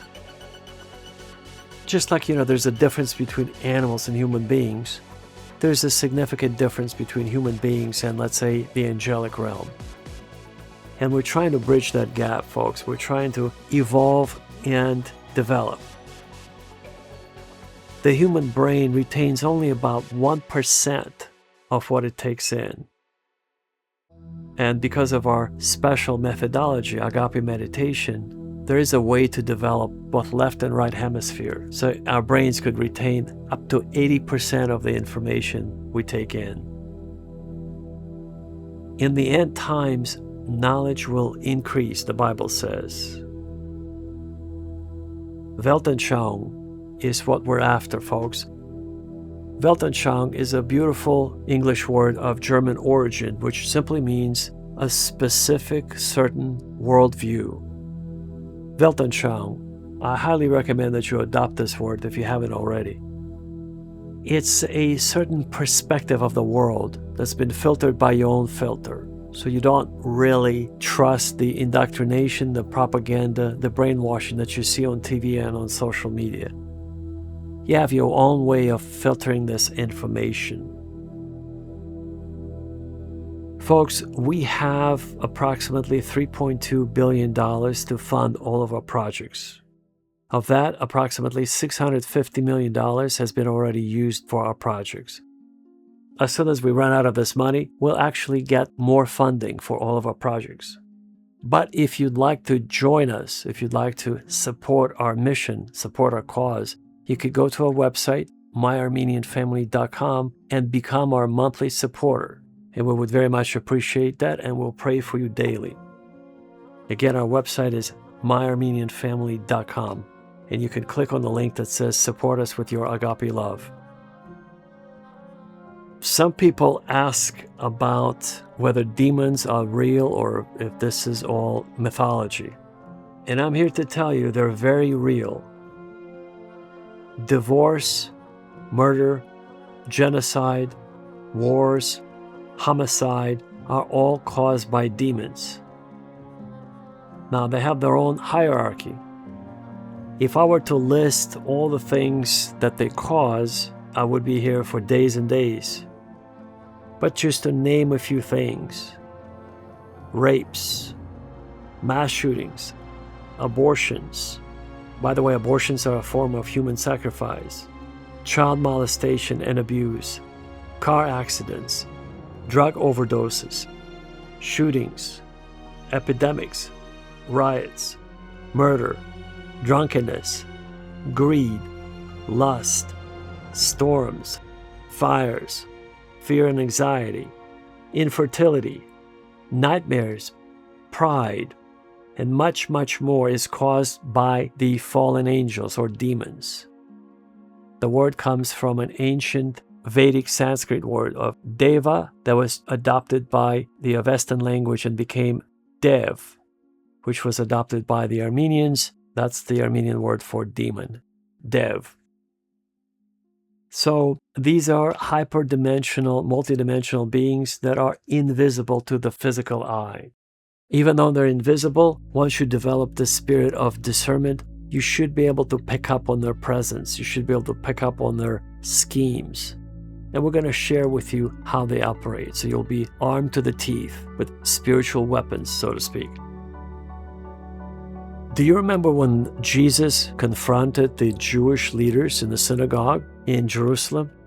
He pointed his finger at them, at the Sanhedrin, at the Sadducees and Pharisees, and he said, "Why can't you understand my language? Because you belong to your father, the devil." And this has been sort of the pivotal passage in the scriptures about why would Jesus be so categorical that the Jews belong to the devil, or specifically those Jews that he was talking to at that time, the Sadducees and the Pharisees. You see, Jesus belonged to a third fraction, the Essenes. And the Essenes were the ascetics. In other words, they lived in caves, they needed very little food, they lived in a communal setting, and they shared all of their resources equally. So the Sermon on the Mount, it comes from the Essenes, and they learned it from Zoroaster about 1,000 years before Christ was on our planet. If I were to quote Rabbi Israel Wise, who is part of the Neturei Karta organization, according to Rabbi Israel Wise, who is an ultra-Orthodox Jew, he claims that their organization, their group, is the only true remnant of the Jewish people remaining on planet Earth, because the rest of the people who claim to be Jews are not. They're the gangsters, they're the criminals who pretend to be Jews just to gain access to political power and money. Rabbi Israel Wise, specifically referring to Benjamin Netanyahu and the State of Israel.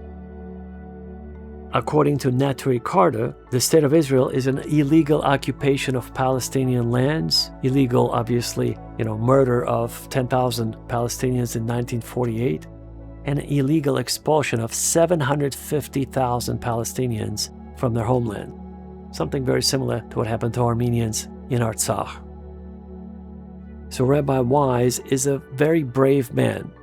What they do, folks, is they demonstrate and they protest against the State of Israel every single day in front of the United Nations office building, in front of the Knesset in Israel, and globally in London in front of, important governmental offices. They're often beaten and spat at and mistreated and arrested, but they never stop. And what they claim, folks, is that Benjamin Netanyahu, which is actually verified information, number one, they're all atheists. The Netanyahu family is really not their name. They came to Palestine and they changed the names. It used to be Milikowski. Milikowski is a Polish name. They came from Poland. And folks, they were just opportunists. Similar story with David Ben-Gurion, the founding father of Israel. His real name is Grun. Grun spelled, as you can see on your screen, with an umlaut sound, with two dots above the U. That's umlaut. It's a German last name. So he's German, folks. He's not Jewish. And he does not believe in God. He does not believe in the Bible, folks. They're making fun of all the Christians and all the believers. That's why Rabbi Israel Wise considers them to be the most dangerous criminals on the face of the earth. They're imposters. They're not real Jews. The real Jews are the ones who pray to God, they walk with God, and they would never kill or expel somebody from their homeland by stealing their lands, folks. These are the words of Rabbi Israel Wise of Neturei Karta. By the way, let me translate this for you in English. This is a very important piece of information. So even if you spoke Hebrew, modern Hebrew, you may not know what that means because it's a form of ancient Babylonian Aramaic. Yes, indeed, it's a dialect of Babylonian Aramaic from 3,000 years ago. So what Neturei Karta means, it's an organization, and the phrase comes from Jerusalem Talmud, referencing Psalm 127, verse 1. And it talks about, well, first of all, let me translate it. It means guardians of the city. It actually references Psalm 127:1, where the question is raised, so who is really guarding the city? Is it the army, the armed guards, or is it the Lord, God Almighty? If you don't have the protection from above, all your earthly protection is absolutely useless. And it's a very valid question to ask. You have to sometimes sit down and consider, do you trust your own protection, or do you trust the protection from above? This is a question for you to ask yourself. But going back to Rabbi Israel Wise, according to him, these so-called Jews are not Jews, they're imposters, they're criminals, they're the most violent gangsters that just gotten together and they're raping people, they're killing innocent Palestinians right now with American bombs, 3,000-pound bombs dropped from American airplanes, paid for by the American taxpayers. And he specifically names Benjamin Netanyahu as the devil-worshipping Antichrist. He says, just think about it. He is a very well-spoken individual. And he says, how could you possibly justify expelling someone or killing someone or brutally murdering someone for the sake of stealing their lands? That's not only not biblical, it's not human. That's why he calls them demon-possessed, demon-controlled, satanic Antichrist like biomass and two legs. He's referring to Benjamin Netanyahu and all of that criminal organization in the so-called State of Israel. These are the words of Israel Wise. He is part of Neturei Karta International.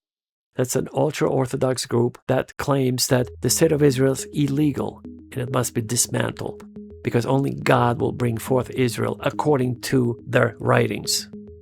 You can't manually, forcefully put it together. That's why they're waiting for the Messiah. That's Israel wise. Very brave man. We should have more Jews like that. He's a true Jewish person, folks. You should support him if you're a person of God who follows God. Another very interesting individual that I'd like to mention of Jewish ancestry, his name is Dr. Norman Finkelstein. He was a professor of history at Hunter College in New York City. He's a Jewish-American professor of history, and both of his parents, his mother and his father, went through the Nazi concentration camps, so-called concentration camps. Folks, what they were are actually labor camps. This is where not only Jews, but other ethnic groups were employed or used to work for the German army, for the German military-industrial complex. They were highly skilled workers that produced military gear. And since his parents could tell him stories, him growing up, now he raised this question of why would this state of Israel position this sort of a Holocaust story in such a way that you could not even question it? And yet they killed Palestinians by the thousands, and nobody even pays attention to the Palestinians. And this is what he formulated, again, a very similar worldview about the fact that it's a business project, folks. It's gangsters, criminals who are in power of Israel. They're all atheists. They don't believe in God. They're not even Jews. They're all imposters because not a single religious person would justify killing another human being to steal their lands. So these imposters, they organized this Holocaust campaign just to milk the German government for money. Do you know how much they've milked the German government for? They siphoned off over $125 billion over the years. And out of that $125 billion, do you know how much was actually given to the surviving family members? Folks, take a guess. This is a dialogue, remember? About $40 million was given to the surviving family members. The rest disappeared. Folks, they collected $125 billion. They've distributed $40 million, roughly, to the so-called survivors of the Holocaust. That's a mafia scheme, according to Dr. Norman Finkelstein. I highly suggest you watch him on YouTube. He is just an incredibly brave Jewish man, Jewish historian, highly educated, very brave. That's his opinion, that's his projection, that everything is crooked, everything is not real. Those people are not real Jews. Those people are criminals. They're gangsters. They're worse than Al Capone. They're worse than, much worse than Hitler, folks. These are the most lethal, dangerous people, Antichrist in power right now in Israel. Who are truly Jewish people? The Jewish people are just like Rabbi Israel Wise, who prays and cries with the Palestinians who are being killed by the thousands every day. He says they should be stopped immediately. That's why he is protesting in front of the White House, in front of the United Nations building, in front of the Knesset building in Israel. They are protesting, folks. They're trying to shut down the state of Israel. And they have a YouTube channel, and their channel was hacked several times. Their website was hacked constantly. I mean, so many times it's not even funny. But please check them out, both Professor Dr. Norman Finkelstein and Rabbi Israel Wise, or simply just type in Neturei Karta and you'll find their channel on YouTube. They upload new video every single day from every single one of our demonstration in London and New York City and Tel Aviv, and around the world also. They're very just bravest people around the world. And this is their opinion, folks. They have the right to say something about the Jewish people, Jewish faith, and according to them, they're just a small number of truly Jewish people. The rest are imposters, the rest are criminals, the rest are gangsters who pretend to be Jewish, but they're not. This is why Jesus, looking at the Sanhedrin, looking at the Pharisees and the Sadducees, he pointed his finger at them and plainly spoke. He says, "Why can't you understand my language? Because you belong to your father, the devil." And every time he speaks of the lies and deception, because it's nature, folks. I'm going to bring it up on the screen so you can see it. This is why Jesus accused them, and he called them, the Jews, he called them the children of the devil, folks. Because even 2,000 years ago, there was the same situation. Everybody who's a criminal, they try to be an opportunist and climb into the position of power. Even religious power, folks. Yes, yes, yes. The fact that they wear a beard and they're part of the Sanhedrin doesn't mean that they're righteous Jews, folks. It's on the contrary. They're the most corrupt, violent group of people. They killed them. The Jews killed Jesus the Christ, the Son of God, the bearer of light. And that is happening today to the Palestinian people, folks. I could not watch on television anymore after, the number of innocent Palestinian civilians got up to about 5,000 people that were killed by the so-called Israeli army, folks. American planes, American-funded war by the American taxpayers, killing innocent women and children. Now, even if one person is dead, folks, on the street because of some car accident, and we feel very sensitized to that loss, can you picture right now, at the time of this recording, there are over 77,000 dead, corpses piling up. Can you picture 77,000 corpses piling up one upon another of dead mothers and daughters and little sons and the elderly, Palestinian civilians? 77,000 dead because of this one antichrist who is in power, who's a criminal, who's wanted for $6 billion of embezzlement money. This is why Rabbi Israel Wise calls them all imposters, criminals, worse than Al Capone, worse than the devil themselves. Devils incarnate, that's what they are, those people in power, folks. 2,000 years ago, Jesus called them the children of the devil. And today, Rabbi Israel Wise calls them all imposters and children of the devil because of what they do, folks. We have to clearly see that. There is no kind person who would ever wish anything evil upon another person, much less to take their lives. And these people just easily flip a switch. You turn on, push on a button, and the bombs are flying on people's homes. There's the war in Iran. And let's just talk a little bit about that, folks. The prophetic message. So we have access to our supercomputers. Everything is mathematical. Everything is tied to the past, present, and future. Could be represented using mathematical formula, mathematical data. Everything is encoded, folks. And only a supercomputer could decode it. So we need approximately 250 billion units or tokens to load into our computer of data points, basically. And it analyzes it using a certain algorithm, and it could actually forecast future events. You heard me right. It's a special program, folks. It's not some silly large language model that just talks to you in a funny way. No, this is not ChatGPT, folks. This is not Grok. This is not Copilot. This is a very powerful supercomputer algorithm. And we tied them up in a daisy chain so they can talk to each other and just give us the answers.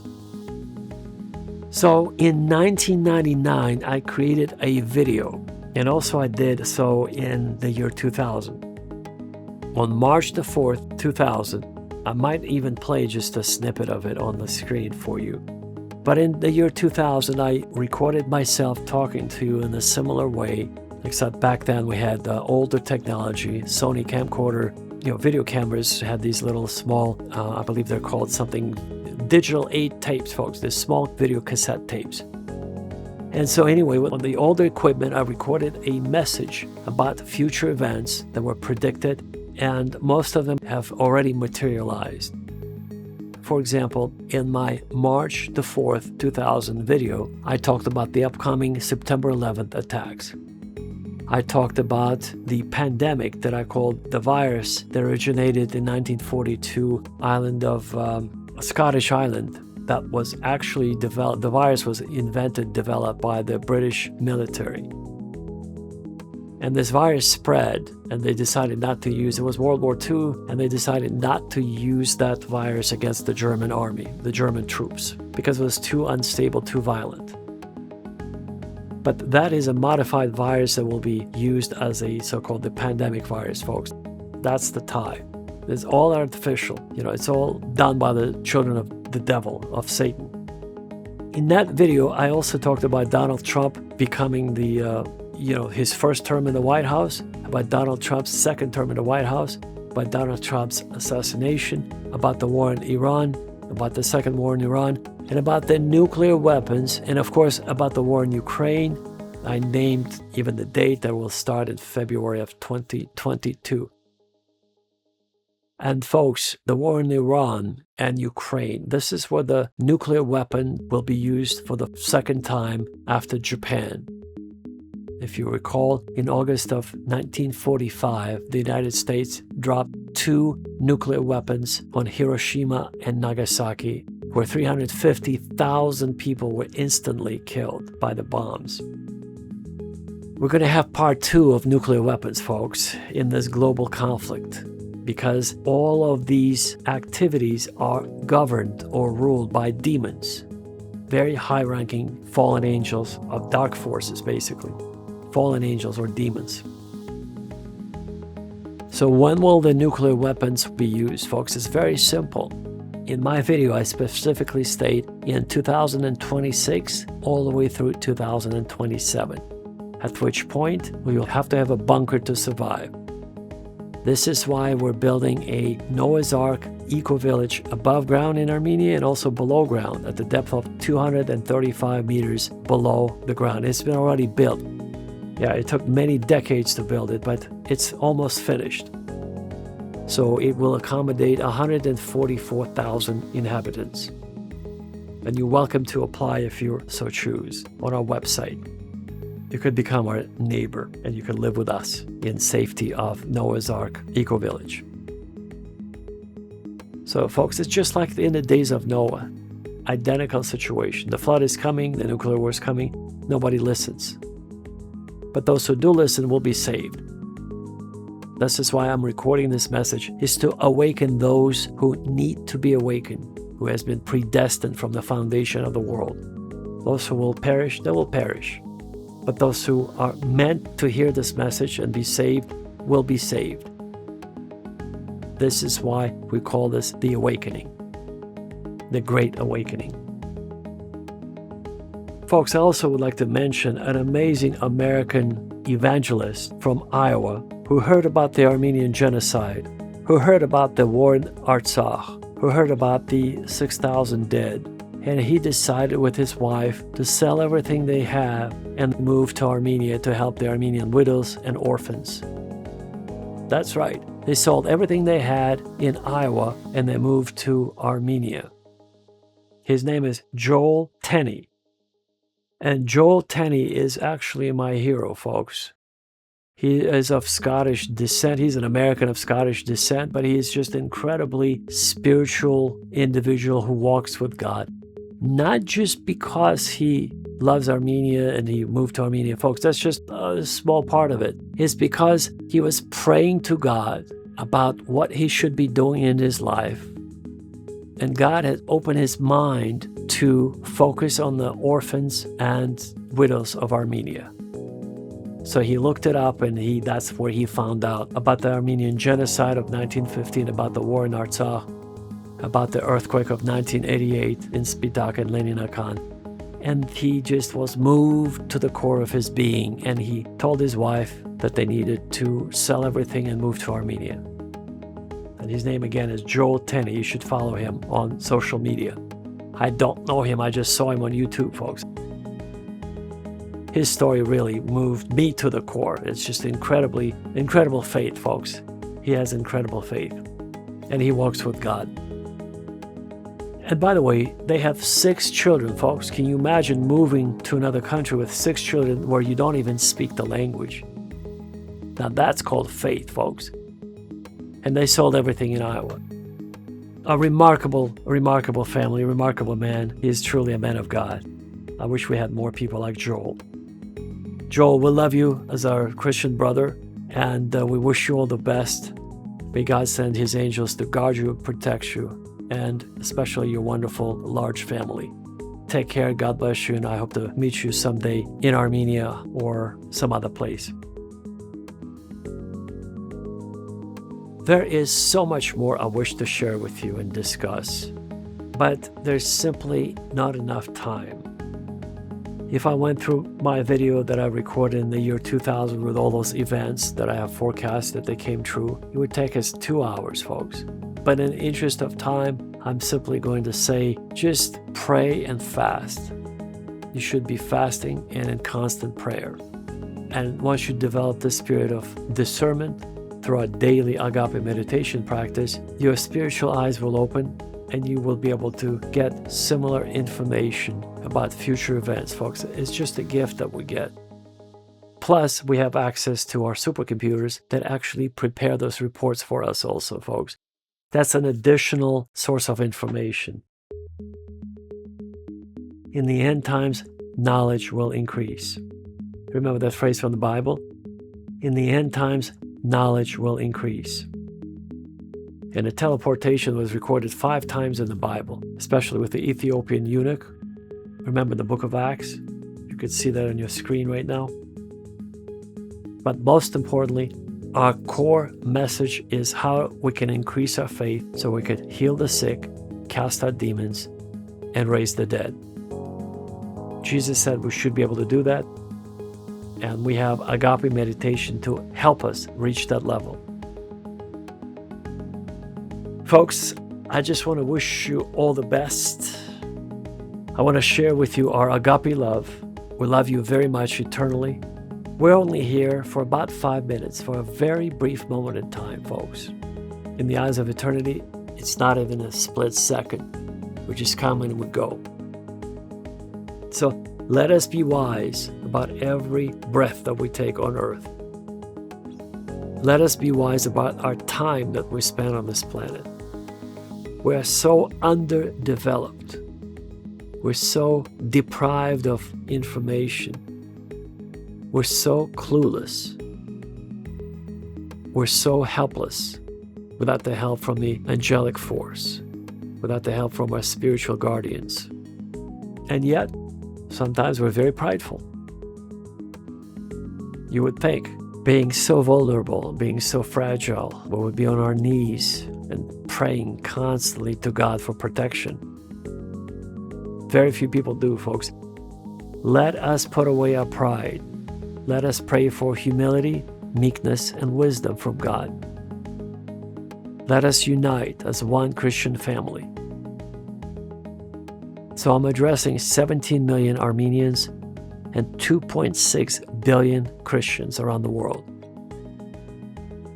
Let us all unite into one coherent family of believers. And one last thank you I'd like to express to all of the Muslim and Arab people who have sheltered Armenian people and Armenian children during the 1915 Armenian genocide. I want to thank you from the bottom of my heart.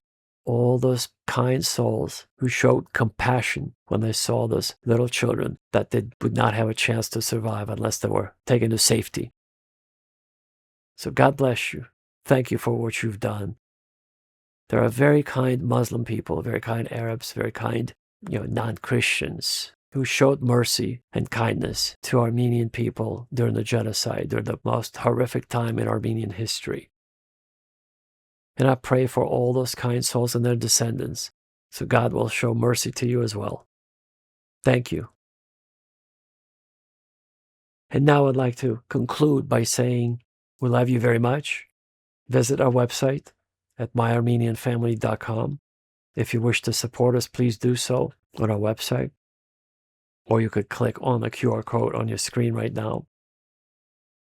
If you wish to write to us, if you're interested in moving to Armenia and you're an engineer or a business entrepreneur or a scientist, please send us your resume so we could better place you in Armenia, and our team will promptly respond.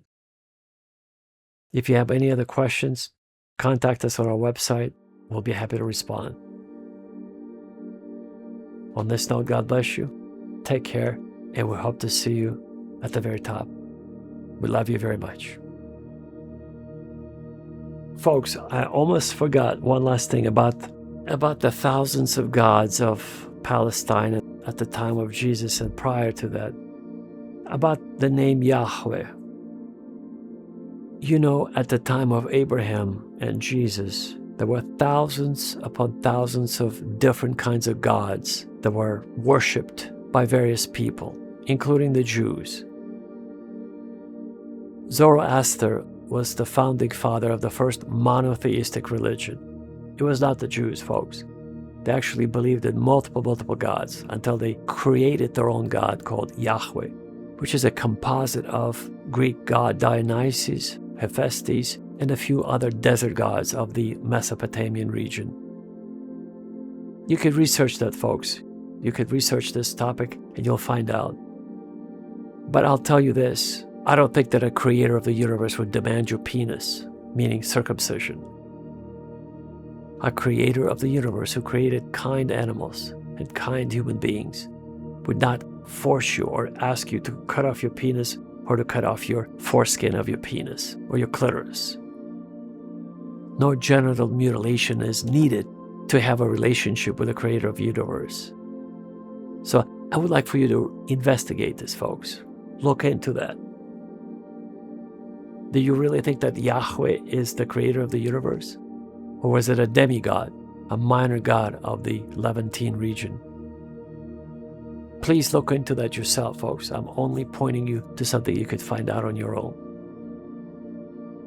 So was Yahweh a creator of the universe, or was he a composite name that the Jews have created to worship?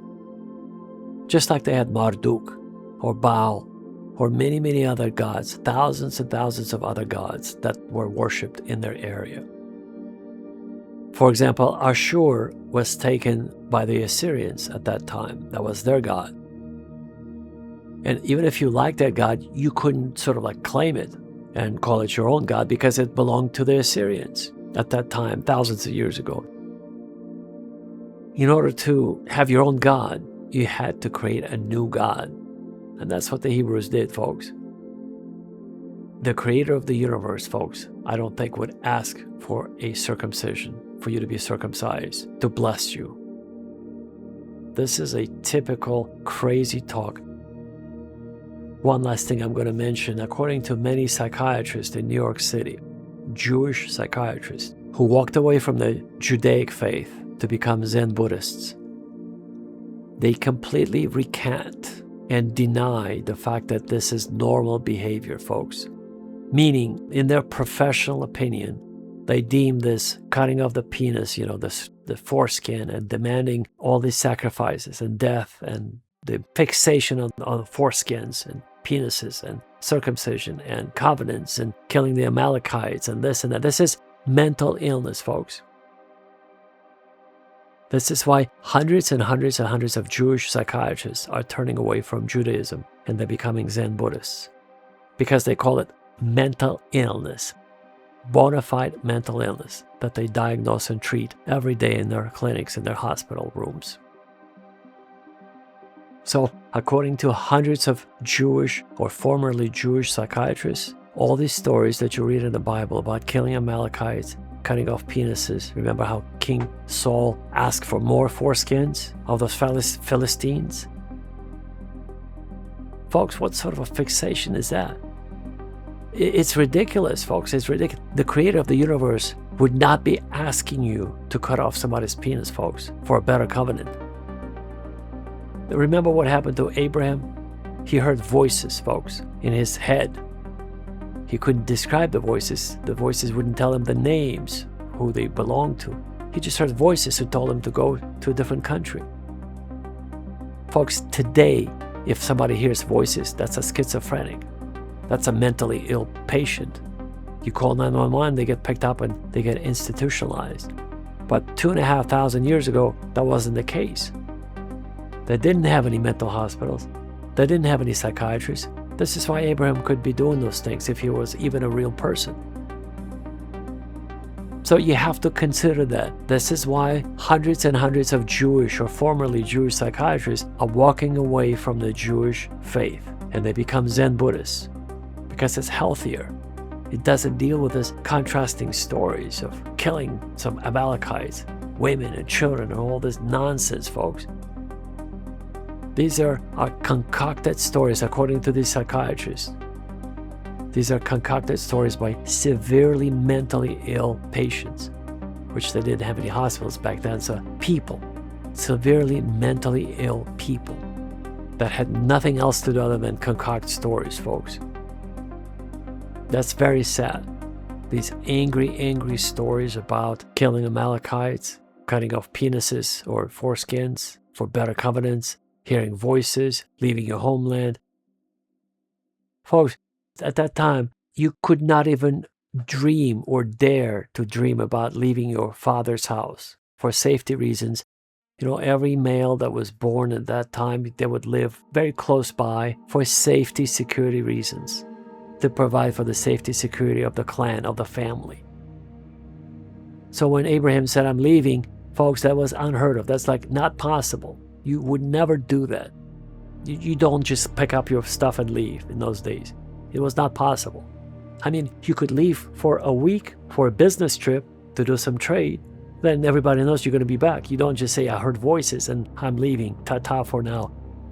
You don't say stuff like that, folks. And he did. And everybody thought they thought he was crazy. But in actuality, folks, according to hundreds and hundreds of formerly Jewish psychiatrists in New York City, they believe that this character of Abraham was severely schizophrenic. He was schizophrenic, he was mentally ill. It's like all symptoms are written there. His behavior is what they treat, what they diagnose and treat every day at their hospitals. That's the story. This is kind of a sad story I'm going to end on. But that's the full story I wanted to share with you folks. So look up Dr. Norman Finkelstein, Rabbi Israel Wise of Neturei Karta, and just Google some of those former Jewish psychiatrists in New York City if you're interested to see how they view all those biblical stories about cutting off penises, circumcision, and better covenants, and killing the Amalekites. And, you know, this guy, people saw Yahweh, and they described him as 6 feet tall, you know, about 200 pounds, 97 kilograms, 183 centimeters. He wasn't that different, but he had some gizmos, he had some gadgets on him, he had some electronic devices. That's what sort of separated him from the rest. He was an ordinary looking person visually, but he had some technologically advanced gadgets on himself that were not common during that time. That's how they described Yahweh, those who met him. And so you draw your own conclusions, but it seems like Yahweh, number one, he was not a creator of the universe. He was just a very minor desert god that was just claimed or invented by the Jews to be a separate group, you know. So they wanted to have their own god, folks. They all wanted to have their own god. But they were all taken. And to create your own god, it took a major undertaking. Anyway, that's my story for the day, folks. We love you very much. Join our movement. Join our family. Go to our website. Support us if you wish. Contact us if you want to come to Armenia. We'll help you get settled. We'll pay you salary. We'll find you an apartment, a house, a condominium, a pied-à-terre, whatever you wish. If you can contribute to the well-being of Armenia, we'll help you transition to Armenia. We'll help you move. This is the core message. We'll increase your faith. We'll help you move to Armenia. And you can join our commune. You could join our Noah's Ark eco-village if you wish. On this note, I want to wish you all the best. God bless you. Take care. And we'll see you at the top. To summarize everything we do at our organization, our goal is to awaken as many Christians around the world as possible. Hopefully to awaken 2.6 billion Christians around the world and 17 million fellow Armenians scattered around the world. Our goal is to share with the world a new way of thinking based on agape love, or the frequency of God, or that higher way of basically relating, connecting to our Creator. We are completely underdeveloped, disconnected from the Creator of the universe. That's why we can't do anything. We're in denial, we're in depression, we're depressed, we're full of anxiety, nothing works, our family is falling apart. Because the other side, the dark forces, keep disconnecting us from the source. And we keep falling away and falling away.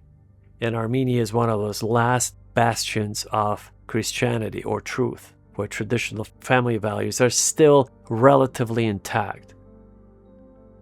But the dark forces are trying to attack Armenia and other countries where traditional family values are still practiced.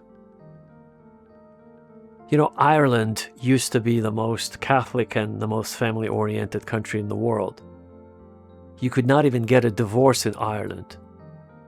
Today, not only that you could get a divorce for no reason whatsoever, you could actually get a same-sex marriage license there, meaning to be married to a same-sex person. Can you believe that, folks? What a drastic change in Ireland. Now, what do you call that? A satanic revolution? I would call that, yes.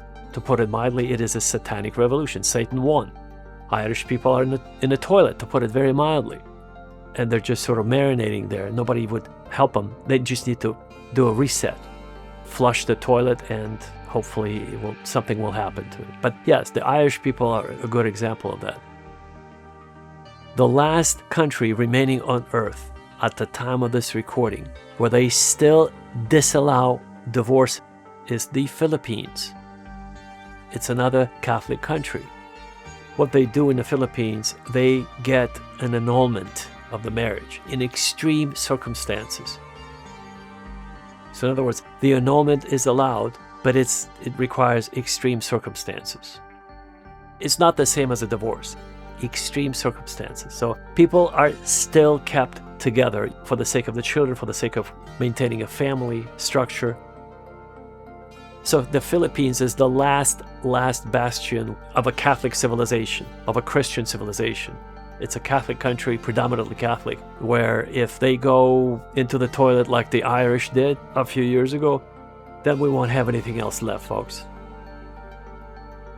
The day the Philippines will declare that they could file for a divorce is the day our civilization, global civilization, will fall completely. So back to our mission, folks. Our mission is very simple. It's to awaken as many people around the world as possible and bring that 1% brain activity to at least for them to use maybe 5% of their brain, maybe 10%. With our agape meditation, we could get it up to 80%. You'll begin to understand the language of the trees, of the animals. You'll be able to levitate.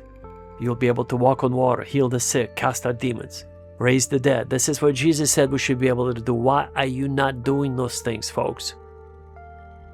You should be able to do it if you're a believer, but you can't. Why? Because you haven't seen the methodology. And this methodology is something we're going to share with you. So you could utilize maybe 10% of your brain, maybe 30% of your brain's capacity, that is. Right now, most people are fast asleep and they need to be awakened. That's why we call it the awakening, folks. You saw that at the beginning of our video, the awakening, because people are fast asleep. They're in a deep sense of, they're in a slumber. And we're going to try to awaken them, as many as possible. And we pray with all our hearts that many people would be receptive to our message. And like I mentioned, our brother Joel from the state of Iowa, when he heard about Armenia, when he heard about the Armenian genocide, he told his wife, honey, we need to sell everything we have and move to Armenia. And that's what they did, folks. It wasn't a pleasure trip, folks. They have 6 children. Imagine moving 6 children with you. This is my hero. The reason why I call Joel Tenney a hero, because to do such a feat, it is truly a feat, folks. How do you tell your wife we need to move to another country, far away from the state of Iowa in the United States? How do you tell your wife we need to sell everything for the sake of having enough funds to live in Armenia and start a non-profit foundation to help the widows and the orphans? The widows of the Artsakh War, or the war in Artsakh, the several wars that have been happening, the 6,000 men that haven't returned home. So there are 6,000 wives and mothers. So widows and mothers who lost their sons. That's Joel Tenney. He's an awakened human being. And we pray for him daily and for his entire family, of course. So folks, this is our attempt to share with you as much as possible. And I'd like to close this message by saying, do not believe anything you see on your TV or on social media. There is no such thing as artificial intelligence, folks. Please don't believe it. It's a total lie. This term was coined by John McCarthy in 1956 at Dartmouth College in the state of New Hampshire. He coined this phrase because he needed money, grant money, so he applied to the Rockefeller Foundation and to other sources to sustain his program. He has a PhD in mathematics. All the mathematicians at that time, they were involved in computer science because computer science did not exist at that point. They were just involved in building computers. The first computer, called ENIAC, it was created in 1946 in the United States of America. The second computer, 5 years later, called UNIVAC. And many people even confuse them, folks. There's a ENIAC with a C at the end. And UNIVAC, VAC at the end, was created in 1951. So these are the first the forefathers of our supercomputers that we use today. So we don't call it artificial intelligence because there's no such thing, folks. The computers we use are massive, massive computers that are much more powerful than any computer you might have access to. And so these large language models are sold to the public as if these are the supercomputers, folks. Well, yes, they are, but they can only do one thing. They're the large language model. They just analyze a lot of data and they give you back some text or, voice commands or answer using a synthetic computer voice. But that's not artificial intelligence, folks. John McCarthy, again, coined this term to refer to something in the distant future that will mimic the human brain, which will never happen because of the complexity of a human brain. It happened in 1956. To this day, there is no such thing as artificial intelligence. These are simply large computers that run a certain program. That's it. And the way we use our supercomputers is for very practical reasons. How to break the laws of physics, how to prove that theory of relativity is completely wrong, and has been proven. So we create new laws of physics. We create new nanomaterials that are lighter than paper and stronger than steel.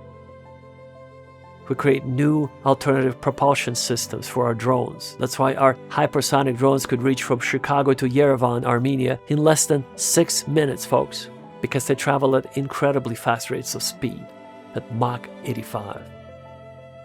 I'm referring to our RH-225 hypersonic drone that we call Aragats 225 for the Armenian application. But we have other types of drones, folks, even faster. This is our super compact drone just to give Armenia immediate defense against its very hostile neighbors. Because Armenia happens to be in that sort of a neighborhood with, the only Christian country surrounded by Muslim countries. Both Azerbaijan and Turkey don't have the friendly posture towards it. The Ottoman Empire caused the Armenian genocide in 1915. And dozens of massacres prior to that, starting from the 1800s, which nobody wants to talk about for some odd reason. But anyway, our point is, we bring the truth, we awaken, we connect you to the frequency of God, so you could, for the first time, feel alive. Until that point, until you get to the frequency of God, you're not alive. You're bamboozled, meaning deceived by garbage from the toilet of Satan. And you're floating in that toilet and you think you're alive, folks. You need a hard reset. And that's what this awakening does, or will do to you. This is a Satori-like awakening. Satori is a Japanese term for instant awakening. It doesn't take years and years and years and years. No, folks, it's a simple agape meditation that is 3,000 years old. It's very effective. That's why we're introducing it to you. So your eyes will be open. For the first time in your life, you'll begin to see the truth. As Jesus said, and the truth will set you free. Until that point, you're in bondage, meaning you're enslaved, meaning you're a slave to the system, to the dark forces. This world is under the direct control of the devil, or Satan, or the deceiver, or Lucifer, or what the Muslims call Iblis. There's a slight difference. Iblis refused to bow down to man upon its creation because he was made out of fire, and he would never bow down to the man that's made out of clay. But according to the Hebrew tradition, which everybody seems to copy everybody else, according to the Hebrew tradition, Satan, or Lucifer, which is Latin term for the morning star, the shining one, Venus, in the star in the early morning, when you look up, that's Lucifer, folks. The star named after Lucifer before his fall. Lucifer refused to do the same, refused to bow down before God and before the created being that had a spark of God in it, because he had clay around it. The biomechanical suit, folks, the device that carries the spark of God, rather primitive. So, and it limits us, meaning our bodies, our physical bodies, they are not of the same, they're not made out of the same material as the luminous bodies of angels. That substance is called subtle matter. It never dies. Neither do we, folks. It's just our physical bodies have been corrupted, the DNA. And we've identified those corrupted genes that limit the lifespan, that cause certain diseases. We're going to fix all that, folks. It's very, very possible with our supercomputers. Knowledge will increase, remember, the Bible says in the end times. And we are increasing our knowledge exponentially. We reach the technological singularity. So we're sharing with you this information. We'll provide for safety, security, unprecedented safety, security of Armenia, the first Christian nation. We're going to bring 17 million Armenians back to the Republic of Armenia. At first, we're going to move 3 million key players, key partners of Armenia, or Armenians who are mathematicians, engineers, or scientists, or business entrepreneurs who could contribute to the well-being of the Republic of Armenia. So our point is to make Armenia the most secure and prosperous country in the world, or at least in the region, and then in the world. We're using a similar strategy that LKY used in Singapore. LKY took his swampy little country of 500 square kilometers and turned it into a global financial center within 20 years or so. 20 years, folks, and Singapore became a global financial center. How is it even possible? It was just dedication, approach, focus, concentration, laser focus. That's what we're going to have. That's what we're going to do as well in Armenia. So on this note, I just want to emphasize this again. Human beings are extremely underdeveloped because they're asleep, fast asleep. And we're trying to awaken all human beings to the light of God. We call it the agape meditation that will awaken you to the frequency of God. Once you are on the frequency of God, you'll be able to see everything the way it is. Did you know that trees, folks, trees have their own communication system? They're alive just like us. If you wandered into a meadow in a forest or some backwoods, you'll step into their kingdom. And if you could read their language, you would realize they all communicate to each other. For example, if one tree is suffering from excessive water conditions, if it's drowning, it will communicate it to the surrounding trees in that meadow. They have a very sophisticated underground network of, it's like our neural network, as our central nervous system inside our body. They have the same system. And by the way, mushrooms form the core foundation of that network for trees. Mushrooms, folks, mushrooms. Not the ones that grow above ground, but the ones who grow beneath. You can't see them. They have their own sophisticated system. So the trees would come to the aid of the tree that's drowning. And it will pump that water away from that tree that's in trouble. And vice versa. If the tree needs more water, the surrounding trees will meet the demand of that tree that's dying because of excessive drought, let's say.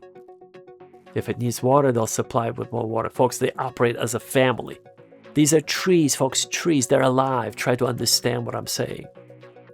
And they will never have email, they'll never have computers, but they communicate. They're alive just like us, but in a much more primitive way, simpler way.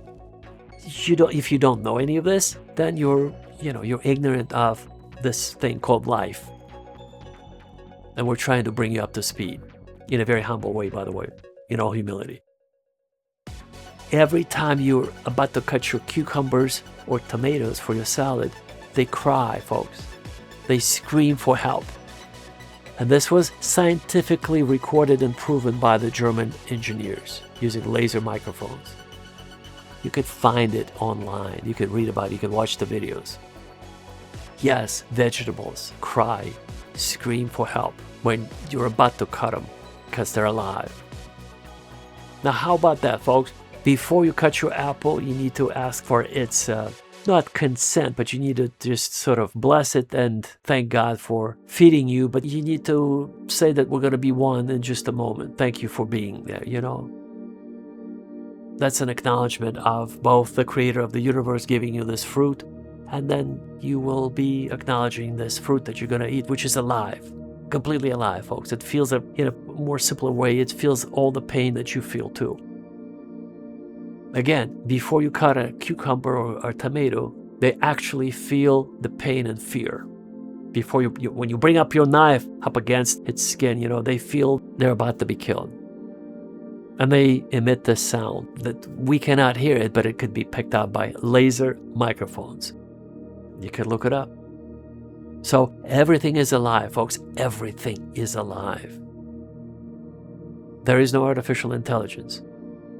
The human brain only uses about 1 to 5% at the most. Like if you're really, really well read and you're up to speed, you might use 5% of your brain's capacity. Otherwise, it's 1%, folks. And we're trying to bring it up to at least 80% using our agape meditation and engaging your both left and right hemisphere.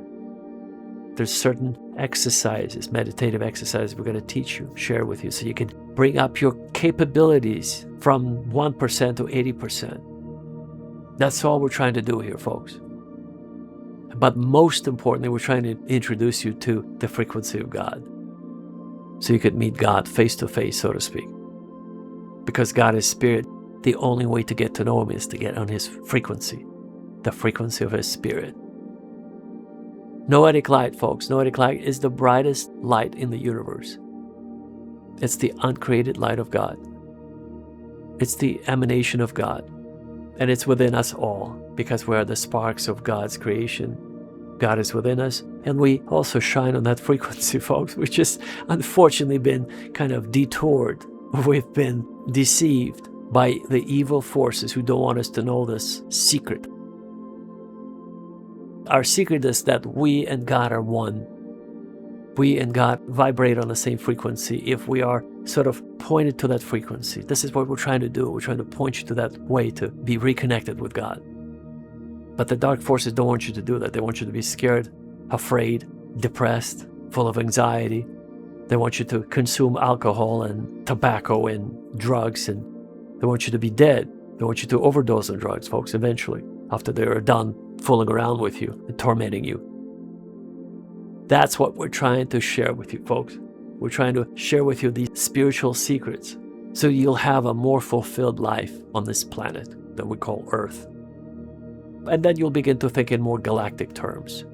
Like we're located on the fourth arm of the Milky Way galaxy, that we travel at the speed of 600 kilometers per second against the cosmic microwave background, which is about 2.3 million kilometers per hour, folks. That's the speed with which we travel.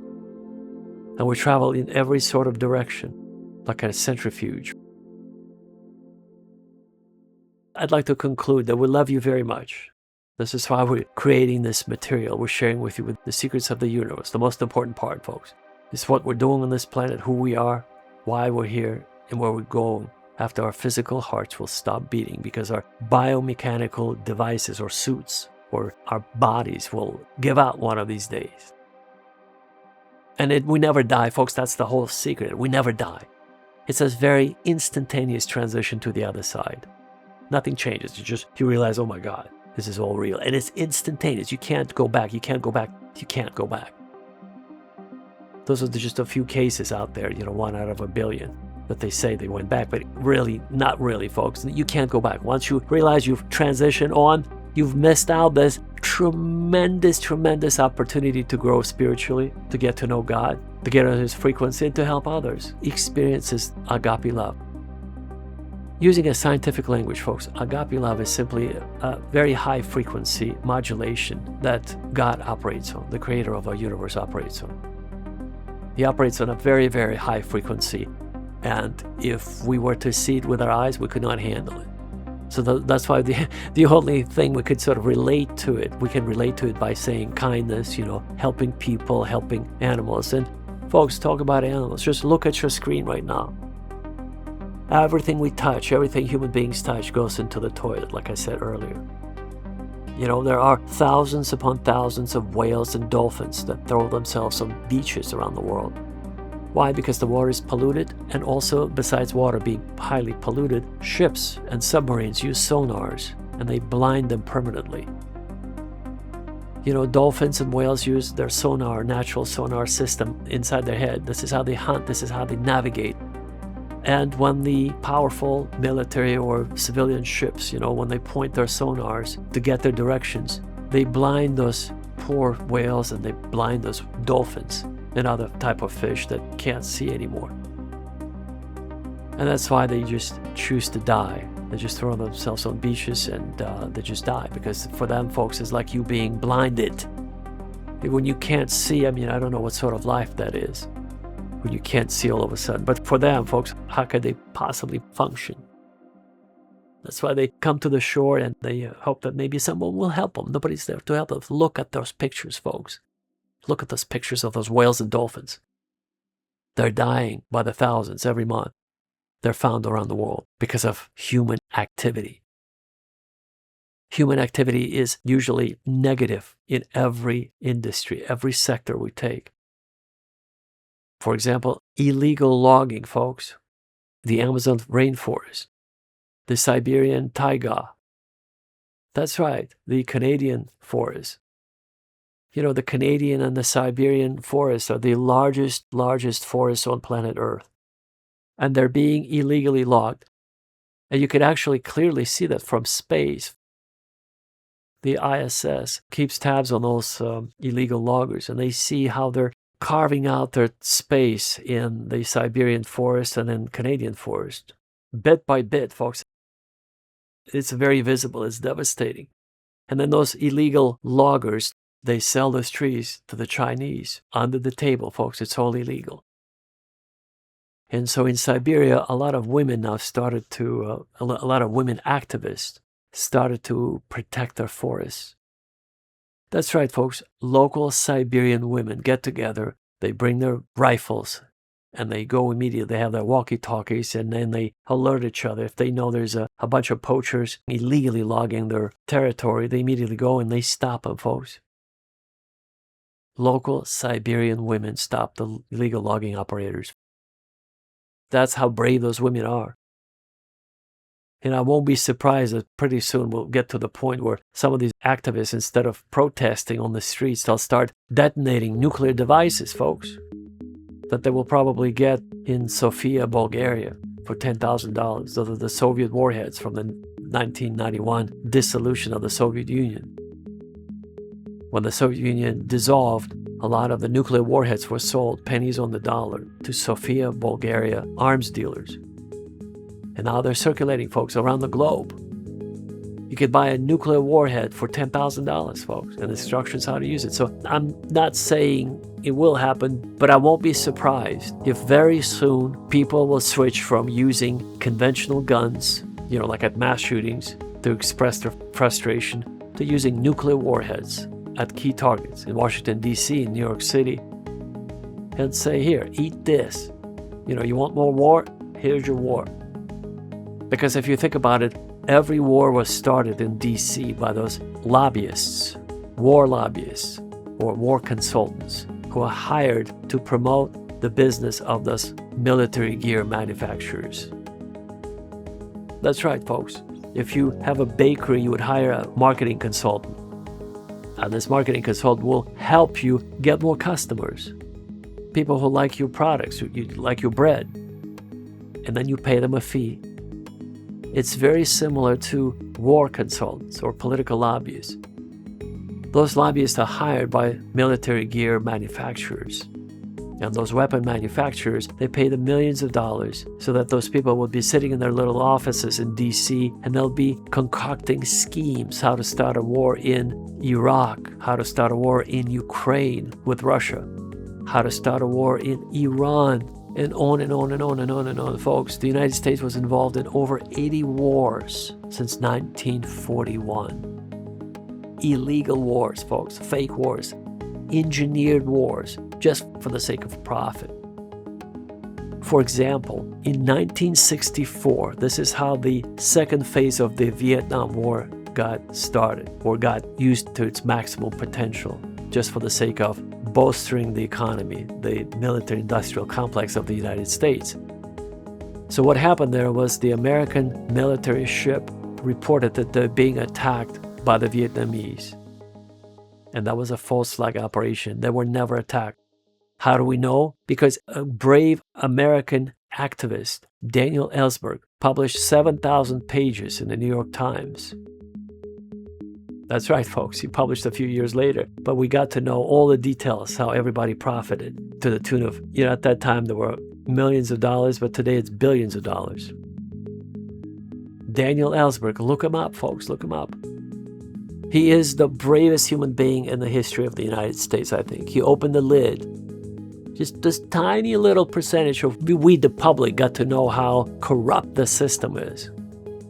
So every war operates just like the war in Vietnam. It's a false flag operation, then they benefit. The war starts and they make billions and billions and billions and billions of dollars, folks, because they worship the devil. They're all satanic. They're children of the devil. What Jesus told to the Sanhedrin, remember?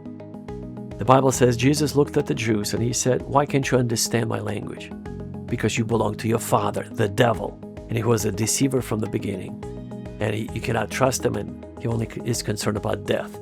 Wherever he goes, he speaks the language of lies and death and destruction." And so Jesus told it to the Sanhedrin in Jerusalem, to the Sadducees and the Pharisees. But the same applies to those who are in charge of paying consultants, who are probing those wars. How do you start a war, folks? Well, they're being taught. They're taught that craft. They're taught how to start wars, folks. Imagine you get up in the morning, you go to work, you earn a living to support your family. And these consultants do the same, folks. Every day they drive to their little offices and they create opportunities for wars. It has nothing to do with Saddam Hussein. It has nothing to do with Vladimir Putin in Russia. It has nothing to do with Vladimir Zelensky in Ukraine. Those are just the victims of the schemes of those lobbies, folks. That lobby is very powerful. So in other words, those are consultants who scheme, engineer those wars. And they put those countries at war with each other or with the United States. It's very easy to do, folks. It's just the same carbon copy principle like what they used since 1964 in the Gulf of Tonkin. That's how the Vietnam War, second phase of it, started.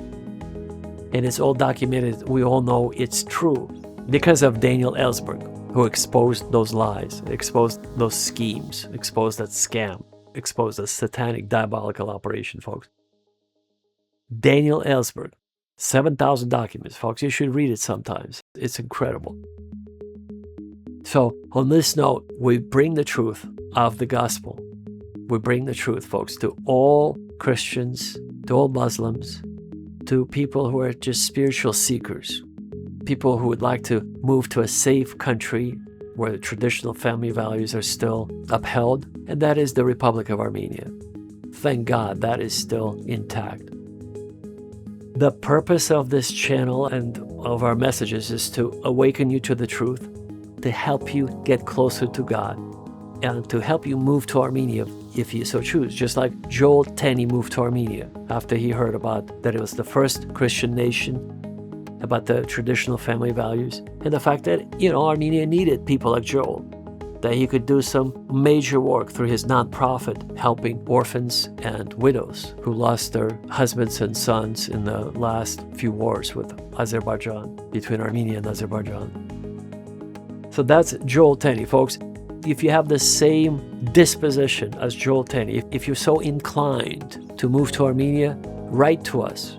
we would be happy to facilitate your move. We would be happy to assist you in any way we know how. If we can't, we'll connect you with other organizations in Armenia who will be able to help you with your relocation. So you could find a job. They have various programs, folks, for your job qualifications, depending on your background.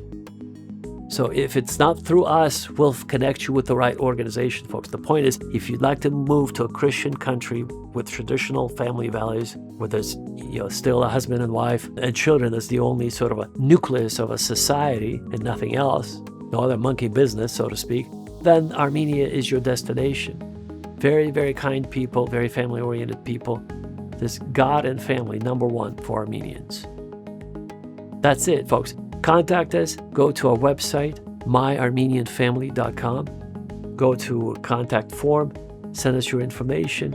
If you wish to send us your resume or your CV, you could do so. You could upload up to a 10 megabyte file. We prefer a PDF file.